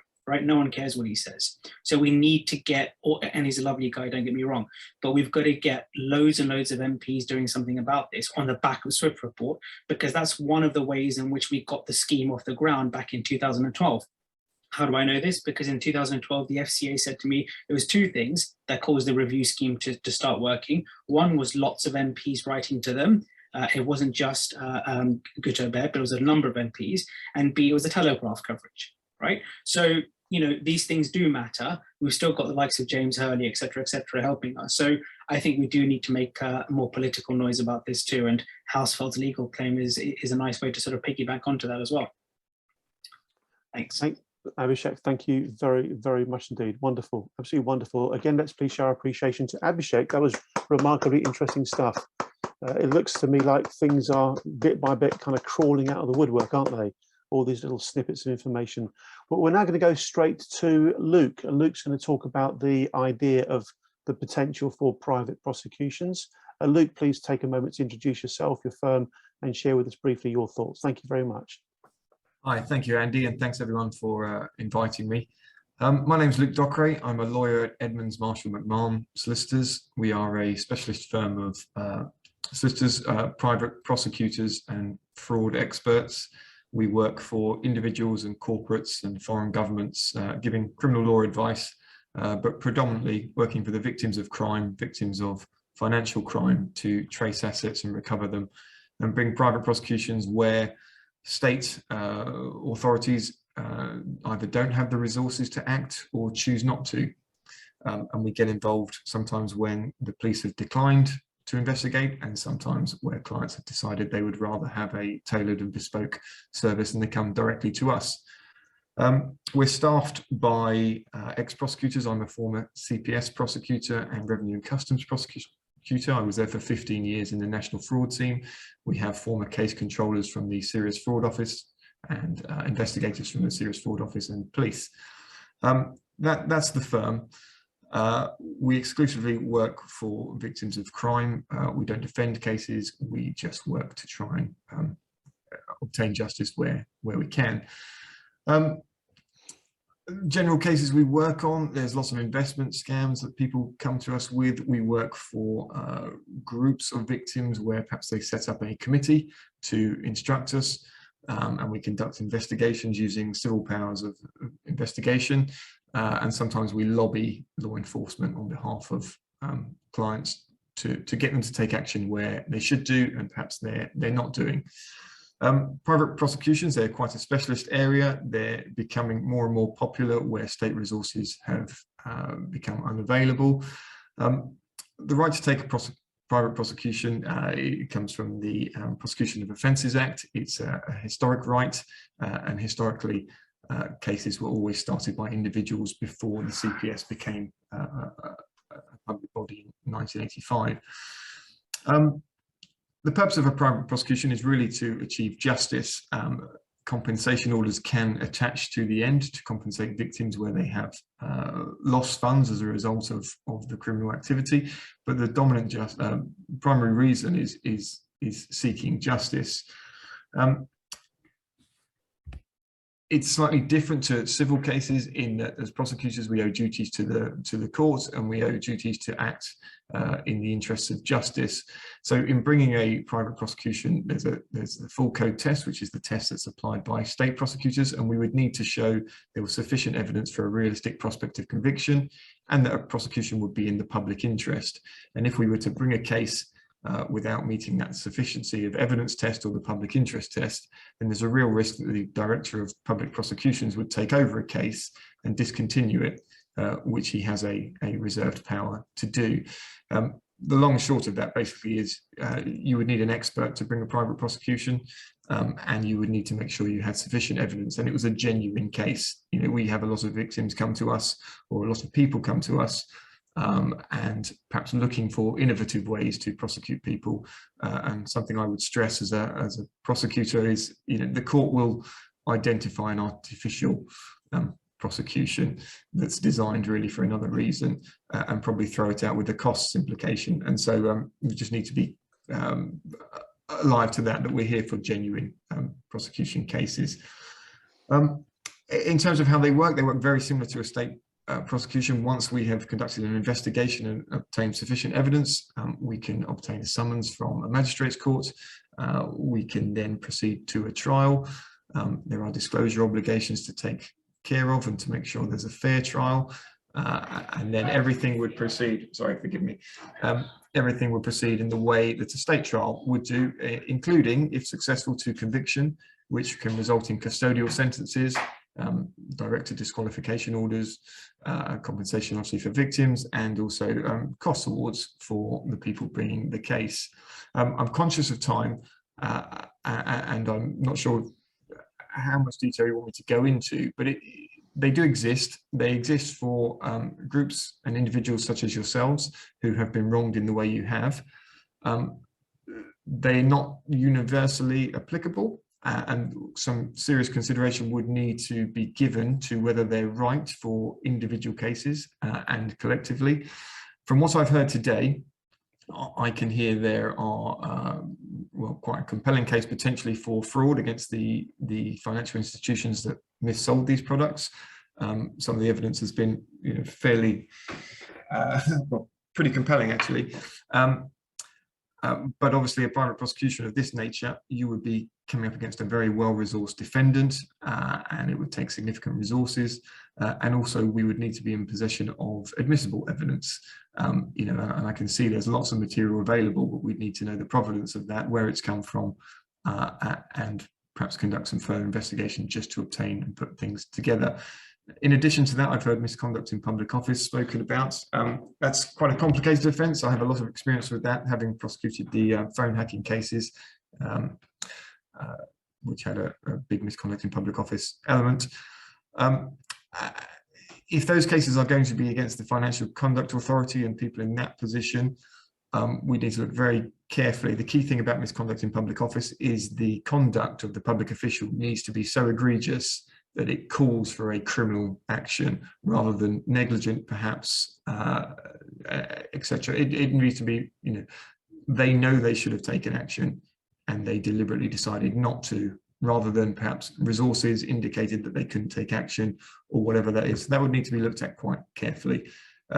I've heard an indication, I realise I'm running out of time, Andy, but I've heard an indication of perhaps perverting the course of justice in maybe obtaining some of these civil judgments, which we could certainly look at, and we bring a lot of cases for that.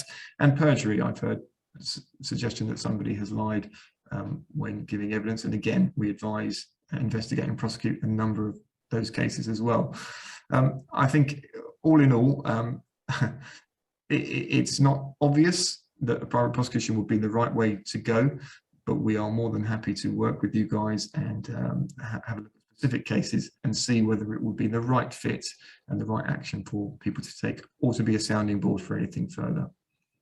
Luke, thank you very much indeed. You squeezed a lot in a very short period of time there, but perfect input, thank you. Again, let's show our appreciation to Luke. Good, good, good. Luke, you've had at least one person ask for your contact details in the chat, so please don't hesitate to provide those if you wish to. Same with anybody else. If you want to make yourselves accessible to others, then feel free to put your contact details into the chat. We're going to ask Mark Bishop to do another session now, just to briefly cover off Mark's initial off-the-cuff, no time to prepare it properly, reaction to the FCA's response to the APPG letter about the judicial review angle. Mark, back to you, please. Thank you very much. Okay, thanks so much indeed, Andy. I'm going to share a screen. Can you see my screen? We can, and we can see the comments. Thank you. Okay, thank you. So what I'm going to do is probably just make this a little bit larger so we can make it as visible as possible. Perfect. And I'm just going to go through a few things that I've highlighted that I thought were interesting when I first saw them. And as I stressed at the beginning, I'm not a lawyer. The first thing is this phrase, I am the accountable executive for the IRHP independent review. And the thing is signed by Stewart, Mark Stewart, the executive director for enforcement. Now, enforcement. So what I thought was interesting about that is that it's not the chair or the chief executive, but it is the guy who'd launched an enforcement action if there were one.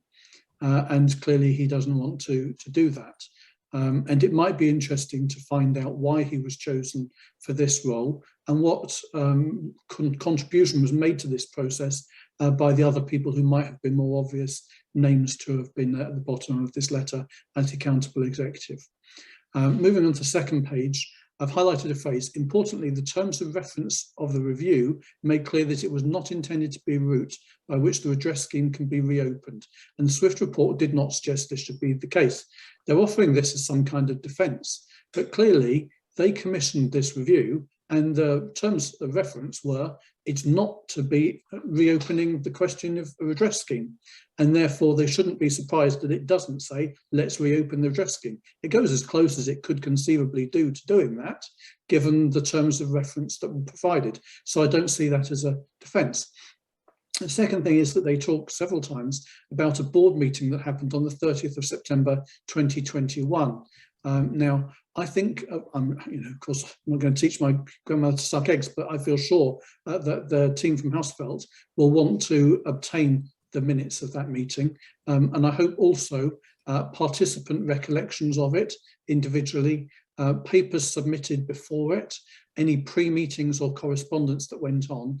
I think there's also a question of legal and professional privilege because, of course, they will have sought legal advice, or I'd hope they would, before forming this decision.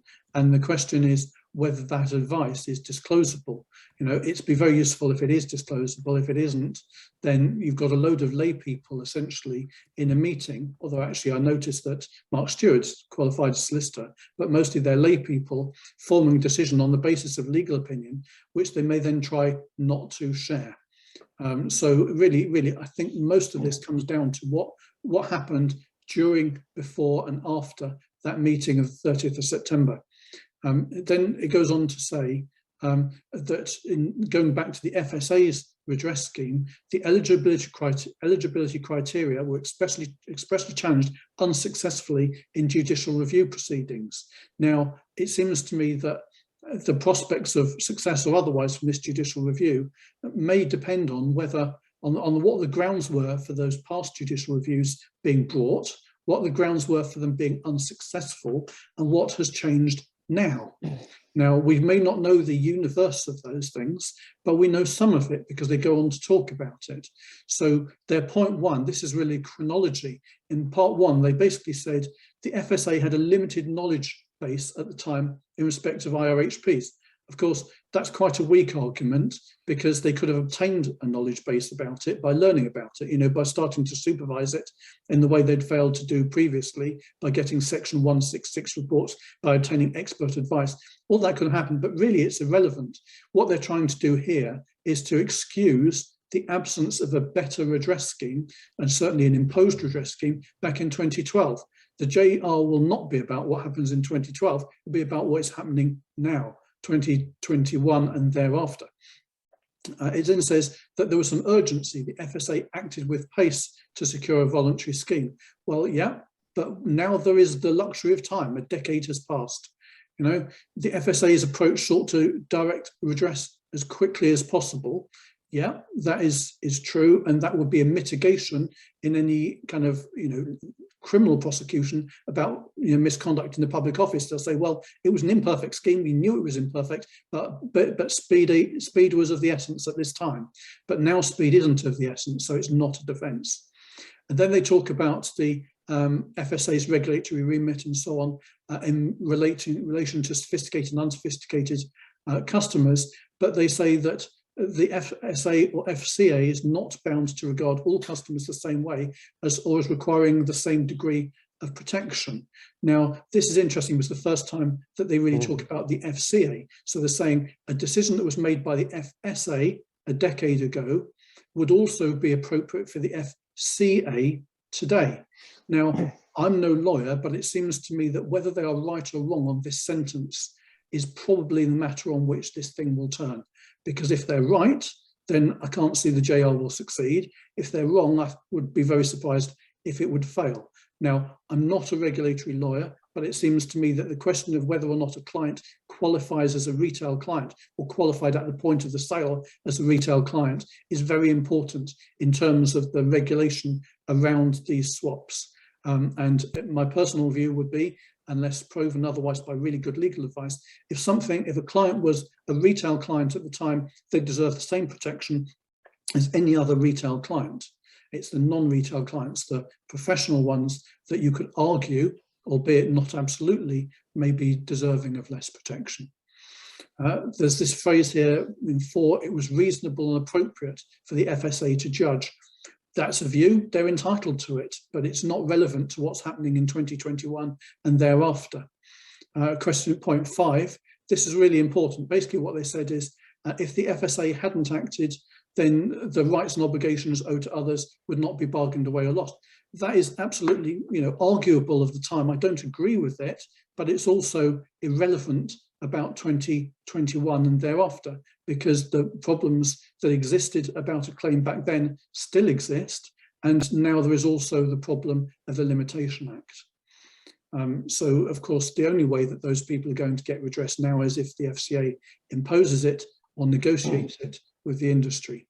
And then this phrase I thought quite liked, as the APPG will recognise it was the weaknesses of the bank's product design, product governance, incentives and sales controls which led to poor selling practices for these complex derivatives. Note, complex derivatives, not a thing you should be saying to retail clients, I would have thought, and which ultimately led to customers' losses. Now, how is that admission consistent with there being no enforcement investigation and no Section 404 redress scheme in 2021? I don't get it. If I were them, I would not have written that phrase. Those are just things that I found on a quick, probably 10-minute look through this letter. It seems to me, as a total non-lay person, and I absolutely stress I have no legal training or experience, that they are not in the strongest of positions, and I think that there are some weaknesses in their position that I've highlighted. Mark, that was absolutely first class, outstanding, really, really outstanding. Can we once again show our appreciation of Mark Bishop? He really is a remarkable asset to the cause. You really, really are, Mark. Very, very, very, very, very well done. Thanks, Andy. I'll do my best. Your best is plenty good enough. It really is. It's outstanding. Okay, folks, we're going to kind of throw it open to Q&A in just a moment. Just before we do, I want to check in with Steve Middleton if Steve would like to spend maybe a couple of minutes, and I literally mean 2 minutes, Steve, talking to the slides that Dave was going to be speaking to. Obviously, there's a tech problem at Dave's end, but Steve, would you like to talk about Dave's slides? Thank you. Do you want me to try and get them up, Andy? Shall I just mention what they were covering? Just talk us through, I think, at this stage. Just talk us through, yeah, the bare bones of them. Thank you. Right, okay. A big part of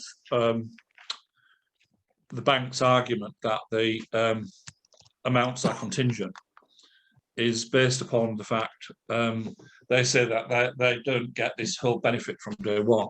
But what David put together, which is interesting, he's looked at the IAS 39 accounting of these products, and what he's saying is that there's nothing contingent about these entries into RBS's accounts. It's a straightforward credit. So when they book these swaps in on the balance sheet and on the profit and loss, they book a credit to the profit and loss account and they put the value on their balance sheet. So the whole amount, when you enter into these products, it's as if the whole amount is due from you up front as a liability. So the amount cannot be contingent. Yeah, and they do this largely because they build in such substantial commissions into the deal. This is what Paul Sinclair more or less gave away in that case, that there was significant commissions in for the term of the swap. At day one, you effectively start the swap underwater. Yeah. So the accounting treatment of the swap, and Dave is, I would suggest anyone looks at the tables Dave's put together, because what he's explaining is when you enter a swap, you really should be entering at a net present value of 0. So you should be starting on a par with your counterparty. And then if you follow what the bank has said over the years, that nobody really knew where rates were going to go, and then one of you wins or loses, that should affect you over the term. However, every one of the products we've seen start at this below par, this underwater position because of the bank's commissions. And not only do they not comply with the market's way of how you can sell these swaps, the extortionate commissions lead to such massive values and returns, even on a short-term swap. They're hugely damaging. PACs were only 5-year swaps, and yet over a period of 3.5 years on a just over £2 million loan, it cost him almost £500,000 in just over 3 years. That's with swap payments and then the break cost they took out of him. And then effectively they put him into GRG saying that they weren't happy with the security position. Now, once you go to a 10 or a 15-year swap, your credit line can be 50, 60, 70% of the value of the debt you take out. So imagine that you take £1 million loan, you could have a £500,000 or £600,000 credit facility in the background without your knowledge, affecting your loan to value and everything else. That's what people need to realise. And that's, as Abishek said, Andy, part of the reason we're raising this is because if there is a JR, if there's any chance of sophisticated clients getting their cases looked at, people the first time around got next to nothing. They simply got their swap monies back because the bank argued it wasn't foreseeable, the losses that incurred to the business. But if you sell a customer a loss-making investment at the start and lend the money for those losses and keep lending the money for those losses, it's entirely foreseeable you're going to damage that business. Yeah. You got that across brilliantly, Steve. Thank you very, very much indeed. Well done. Very, very well done. Okay, we'll go to open discussion. I know Paul's got his hand up. We'll go to Paul Carlier shortly, but just before we do, I want to give everyone who hasn't yet had a chance to say something the chance to do so. So please wave your hand at me digitally or otherwise if you'd like to say something. Otherwise, we'll go straight to Paul Carlier.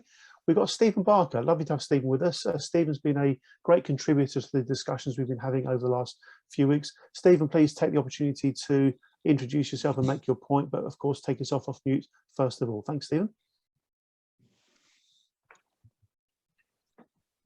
There we go. Perfect. Thanks, Andy. Welcome.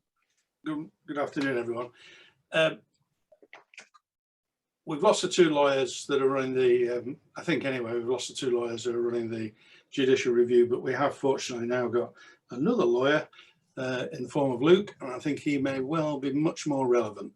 But if I can ask this question to Steve Middleton, I understand now a lot more about the background on the credit obligation for swaps. My question, you may not know this because I don't know what side of banking you were in. How is this information recorded in the securities department of the bank? Securities department records the debts, the charges that customer loans represent. In other words, if I borrow 30 million from the bank, there's a department that records the loan agreement, and every year the statutory auditor, if you are a company that passes the threshold for needing a statutory auditor under the Companies Act, writes independently of the customer to the bank pursuant to the Companies Act. And the bank is supposed to inform the statutory auditor of the indebtedness of the customer. Do the credit obligations of the swap, if one is in existence, get reported to the statutory auditor? Steve, what are your thoughts on that? Right, okay, I'm not an accounting expert, but I'll tell you what I understand. There's a couple of sides to this. One is a slightly complex side, and I'll explain that very briefly. When the bank lends money, what it normally does in these cases, it borrows the money from its treasury arm. The bank uses its treasury arm as its broker. When it sells the loan and the swap, they use an all monies charge that covers all liabilities, current, contingent, known or unknown. And then what the bank does, it pledges all of the security of all of the assets of the customer for its own broking position to the treasury arm. So there's a lot more going on with the security and risk in the background here that really hasn't been looked into at all yet. You effectively put your whole assets at risk by signing up to the swap. But in terms of it getting named to the auditor, I can only tell you from my own experience, I can't remember the name of the form now, is it PI19 or something? There's a specific form that auditors had to send to the bank annually to ask, as you rightly said, what the liabilities of the customer were. In my experience, every time I've dealt with an audit level customer, the bank has never provided the information on the swap contingent liability or credit line. Thanks, Steve. That certainly was our experience. So when we get the information back and the statutory auditor gets the information back, it appears we owe the money, which is the headline amount of the loan. Well, what they say on the presentation, sorry to just might be worth looking at this on this, Stephen. On the presentations, they tell you there could be accounting issues in relation to the swaps, because obviously what the banks are doing, they're all IFRS accounting and using fair value accounting to value these financial instruments. Most companies are GAAP accounting. So effectively, if you were all IFRS accounting, you all should have known and be declaring each year that obligation on your accounts. Even under GAAP, you really should have been, but that's what the bank rely on, that the majority of people do GAAP accounting, and therefore those questions don't get asked. Okay. Thank you, Steve. Well, Thank you. Oh, sorry, Andy, just a rider if I may. My point is, this is not an issue about the customer deciding what the bank will tell the statutory auditor. It's the duty of the bank to tell the statutory auditor. I use the word statutory auditor to make the point that the auditor is not just producing a set of accounts to file at Companies House. He's under a statutory duty to file a fair representation of the company's financial position, and so are the directors of the company. And my point is that the bank deliberately conceal this information from the statutory auditor. I think you'll find that that's not the case. I think you'll find the duty is for your accountant to produce your valuation. I suspect you'll find that the rules under statutory audits only require them to give bank accounts, because they would probably the rules were set many years ago. So unfortunately, I understand where you're coming from, but I don't think it's going to be helpful. As a bank, they would actually offer the service and charge corporates to give them the valuations. I mean, quite often, if Tesco wanted to know the value of all the derivatives, we would charge them a fee every quarter to give them the value. So, sorry, under banking rules, you should be disclosing the obligations of a client. And I've overturned many personal guarantee positions because the bank, when I've gone into the personal guarantee, the solicitors who gave independent legal advice were never informed about the additional liabilities for the swap. In fact, when I raised it on one RBS case, and I said to them, you cannot claim on that £600,000 personal guarantee. So sorry, £600,000 personal guarantee, because there was a credit line exceeding that amount you did not disclose to the customer. They sent him back to the solicitor, disclosed all of the credit line issue to the solicitor, and had him re-sign the personal guarantee. Obligations have to be disclosed to customers who are liable for them. Thank you, Steve. I think that's the point. I think that's the point. You'll need to look at the legislation to be clear. We'll hold that one there. That's opened up a whole new line of inquiry. Very good, Stephen. Very good, Steve. Very good, Ian. Thank you very much, gentlemen. Mr. Paul Carlier, back to you, sir. Yeah, I'll quickly cover a few things. I mean, what Steve's saying there about the way the banks were accounting, this is exactly what they were doing. They were treating the credit lines on, over here in one ledger, if you like, as if they were hard cash and collateral from the customer, because that's what they were supposed to be.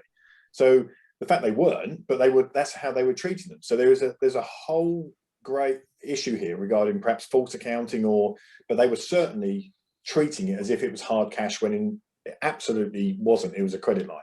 Now, just regarding I've just been making a couple of points regarding the FCA response. But first of all, the judicial review, there was a previous judicial review, it was the Holmcroft review in 2016, guided the IRHP review. If you read that review, the findings in it have now been contradicted by Swift.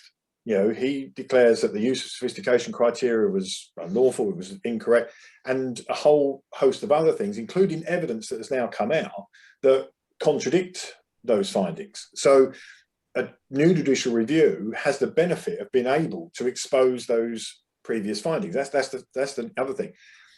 Moving on to that FCA response, my first question is, why is Mark Stewart responding? The independent investigation was ordered by the non-exec directors of the FCA. So why is Charles Randall or the chair or any of the non-exec directors not responding? It's not Mark Stewart's position. The non-exec directors ordered the investigation, it should be them saying, right, you know, and responding, not Mark Stewart. And Mark Stewart, if anyone's ever had any dealings with him, you know, I mean, unfortunately, he has way too many skeletons in his closet in regard to all manner of issues and failings by the FCA. So, but that's my question. Why is he responding? It wasn't his thing. Now, Mark made a good point. Like, Swift didn't have a mandate to call for a new review, but where Swift's findings clearly exposed the IRHP review as not fit for purpose and or unlawful, then, well, the FCA then should act on that and be the ones calling for a review themselves, or at least the Treasury. But the other thing as well is that, and this still bothers me, why did the FCA not introduce the scheme in the first place by way of enforcement, as opposed to this voluntary basis, right? They had the powers, and Paul, sorry, very, very quickly, just to answer that, if I may, sorry. Yeah. I specifically asked them this, and I said, why are you so scared? You're the damn regulator. I'm scared of you guys. Why are the banks not scared? And they said very simply to me, if they use their enforcement powers, it would be a minimum 2-year process. By the time they went through all the legal processes, the bank's lawyers fought up, and in 2012, they were being basically harassed by the MPs and the journalists to try and get redress to these SMEs quickly, and they wanted to do something quickly. Now, the point is, it still didn't really kick off to another couple of years anyway, I guess. But I guess the point is now, looking onto something that Mark Bishop said earlier, here and now in 2022, why can't they start using their enforcement powers now? Yeah, and this is the whole point of this, is that they had the powers to say, right, cease and desist from all further action until we sort out what we're going to do. Now, that would have helped. All right, it wouldn't have meant redress was instant, but it would have stopped all further action against SMEs until they'd sorted it out. But the problem here is that I think the other reason that it wasn't done like that is because if they try and use their enforcement powers, the FCA is going to say, well, hang on, you told us this, or the bank's going to say, you told us this was all right. You knew of this, and you know. So is that the reason they didn't? But the whole fact that it was a voluntary basis is creating these problems down the line. But now, surely the FCA can just, or the Treasury or the Treasury Select Committee can say, right, we want to abide by the findings and run a completely new review. The first one was completely flawed. Well, thank you very much. We'll hold it there. Thank you very much, Paul Carlier. We'll jump back to Paul Davey, and then we'll start bringing the session to a close. It's been a remarkably rich conversation, folks. I'm really, really grateful to every one of our speakers. We've had Mark Bishop, Steve Middleton, Simon Bishop, Ned Beale, Paul Carlier, Abishek, and Luke. It's been a great session, guys. Thank you very much indeed. Mr. Paul Davey, your thought, please. Yeah, thank you, Andy. It's just a point that both Paul and Steve have brought up relating to it being noted as a credit line for people that are a limited company and weren't able to obtain all their information through DSAR, or a lot of it had been redacted. The information I received as an individual, as part of a partnership, enabled me to see that everything was treated exactly like a credit line. I have all of my documentation back from HSBC. If anybody would like to see that, or if anyone would like some more evidence to see, if they're not able to see that in a limited company sense, that would have, I think I'm right in saying, Steve, that would have applied in a limited company environment as well, the credit line. But I'm afraid I've got it all on paper. Yeah. Thank you very much indeed, Mr. Davey. Okay, last sort of orders, so to speak, for any comments and questions before we bring the session to a close, folks. Wave something at me if you'd like to speak. Steve Middleton, we'll make sure that we get Dave's slides circulated amongst the rest, and we'll also include a means by which people can contact Dave if they want to talk to him about those slides, if that's okay. Okay, I think Chandila just put his hand up. Chandila, go for it, just very, very quickly for me. Yeah, just very quickly, Abhishek mentioned the point about getting active dialogue with other members of Parliament. My MP, Neil O'Brien, we've been in talks with him over this whole scenario redress since 2017. So as much as it sounds like an absolute slog to try and do it, you do have to start somehow. And at some point, one of their researchers in the office, the lights come on and they work out the severity of what's going on. It's not that they're all blatantly ignorant and don't want to listen to you. You just have to keep plugging away at it. And I can tell you it has taken me 4 years. Thank you, Abhishek. I'm in agreement with you. My personal view is that here we have the APPG on fair business banking minded to put in a letter to the chief executive of the FCA with regard to the potential of a judicial review. We've got the law firm appointed, ready to act. We've got all the things that Simon and Ned spoke about earlier. It seems to me that Kevin Hollingray MP, especially as he's so closely involved with the APPG and is now on the Treasury Select Committee, but my gut feel, ladies and gentlemen, is that Kevin is minded to do as much as he possibly can. He's been and sorry to interrupt. So just to be clear, what I was talking about is completely in alignment with that. I'm basically saying get your MPs to either support APPG, but actually even more important, the Treasury Select Committee. Absolutely. Which, as Mark noted, the TSC is infinitely more important and more powerful than the APPG. I mean, any MP can set up an MPBG for like anything they want. We are in complete agreement. Interestingly, some of you may not be aware that the APPG on personal banking and fairer financial services is carrying out a call for evidence of the FCA. And some of the feedback we've had from existing and or past employees of the FCA is that the FCA really does pay attention to what the Treasury Select Committee thinks and does, and they are rather unhappy when they have to go and give evidence and give accounts of what's been going on. So yeah, absolutely right. The Treasury Select Committee really could be a very, very powerful way forward. I noticed that Mark Bishop put his hand up. Mark, you've already made an outstanding contribution to today's session. I'll leave it to you to kind of make the final point, and then I'll bring the session to a close. Thank you, Mark. Okay, well, it may turn out to be a bit of a damp squib because it's actually more to ask you a question, and that is, what is the process by which we will communicate about the crowdfunding of the judicial review? Because it seems to me that there may be only a short time in which quite a large amount of money needs to be raised, and that's not just a matter for TTF, it's also a matter for the APPG and for the SME Alliance and for others who are not necessarily aligned to any of these organisations. But it seems to me there will need to be a big job done to communicate that thing in order to raise the money in the time available. So it's a remarkably pragmatic point made, Mark. Well, very, very well done. My suggestion is that a bunch of us can speak to Ned and Simon and other stakeholders involved and see exactly what the best plan of attack should be for that. I think there'll be a lot of support for the idea, because there are so many people who've been hurt so badly in such a grotesque way by the banks and by the regulatory failure that has accompanied it. And I really do think of it as regulatory failure. I don't think it's right that a regulator that's in position to do many things, including provide appropriate protection to consumers from harm, there's no way it can be argued that they're doing their job well. That really doesn't seem to be the case at all.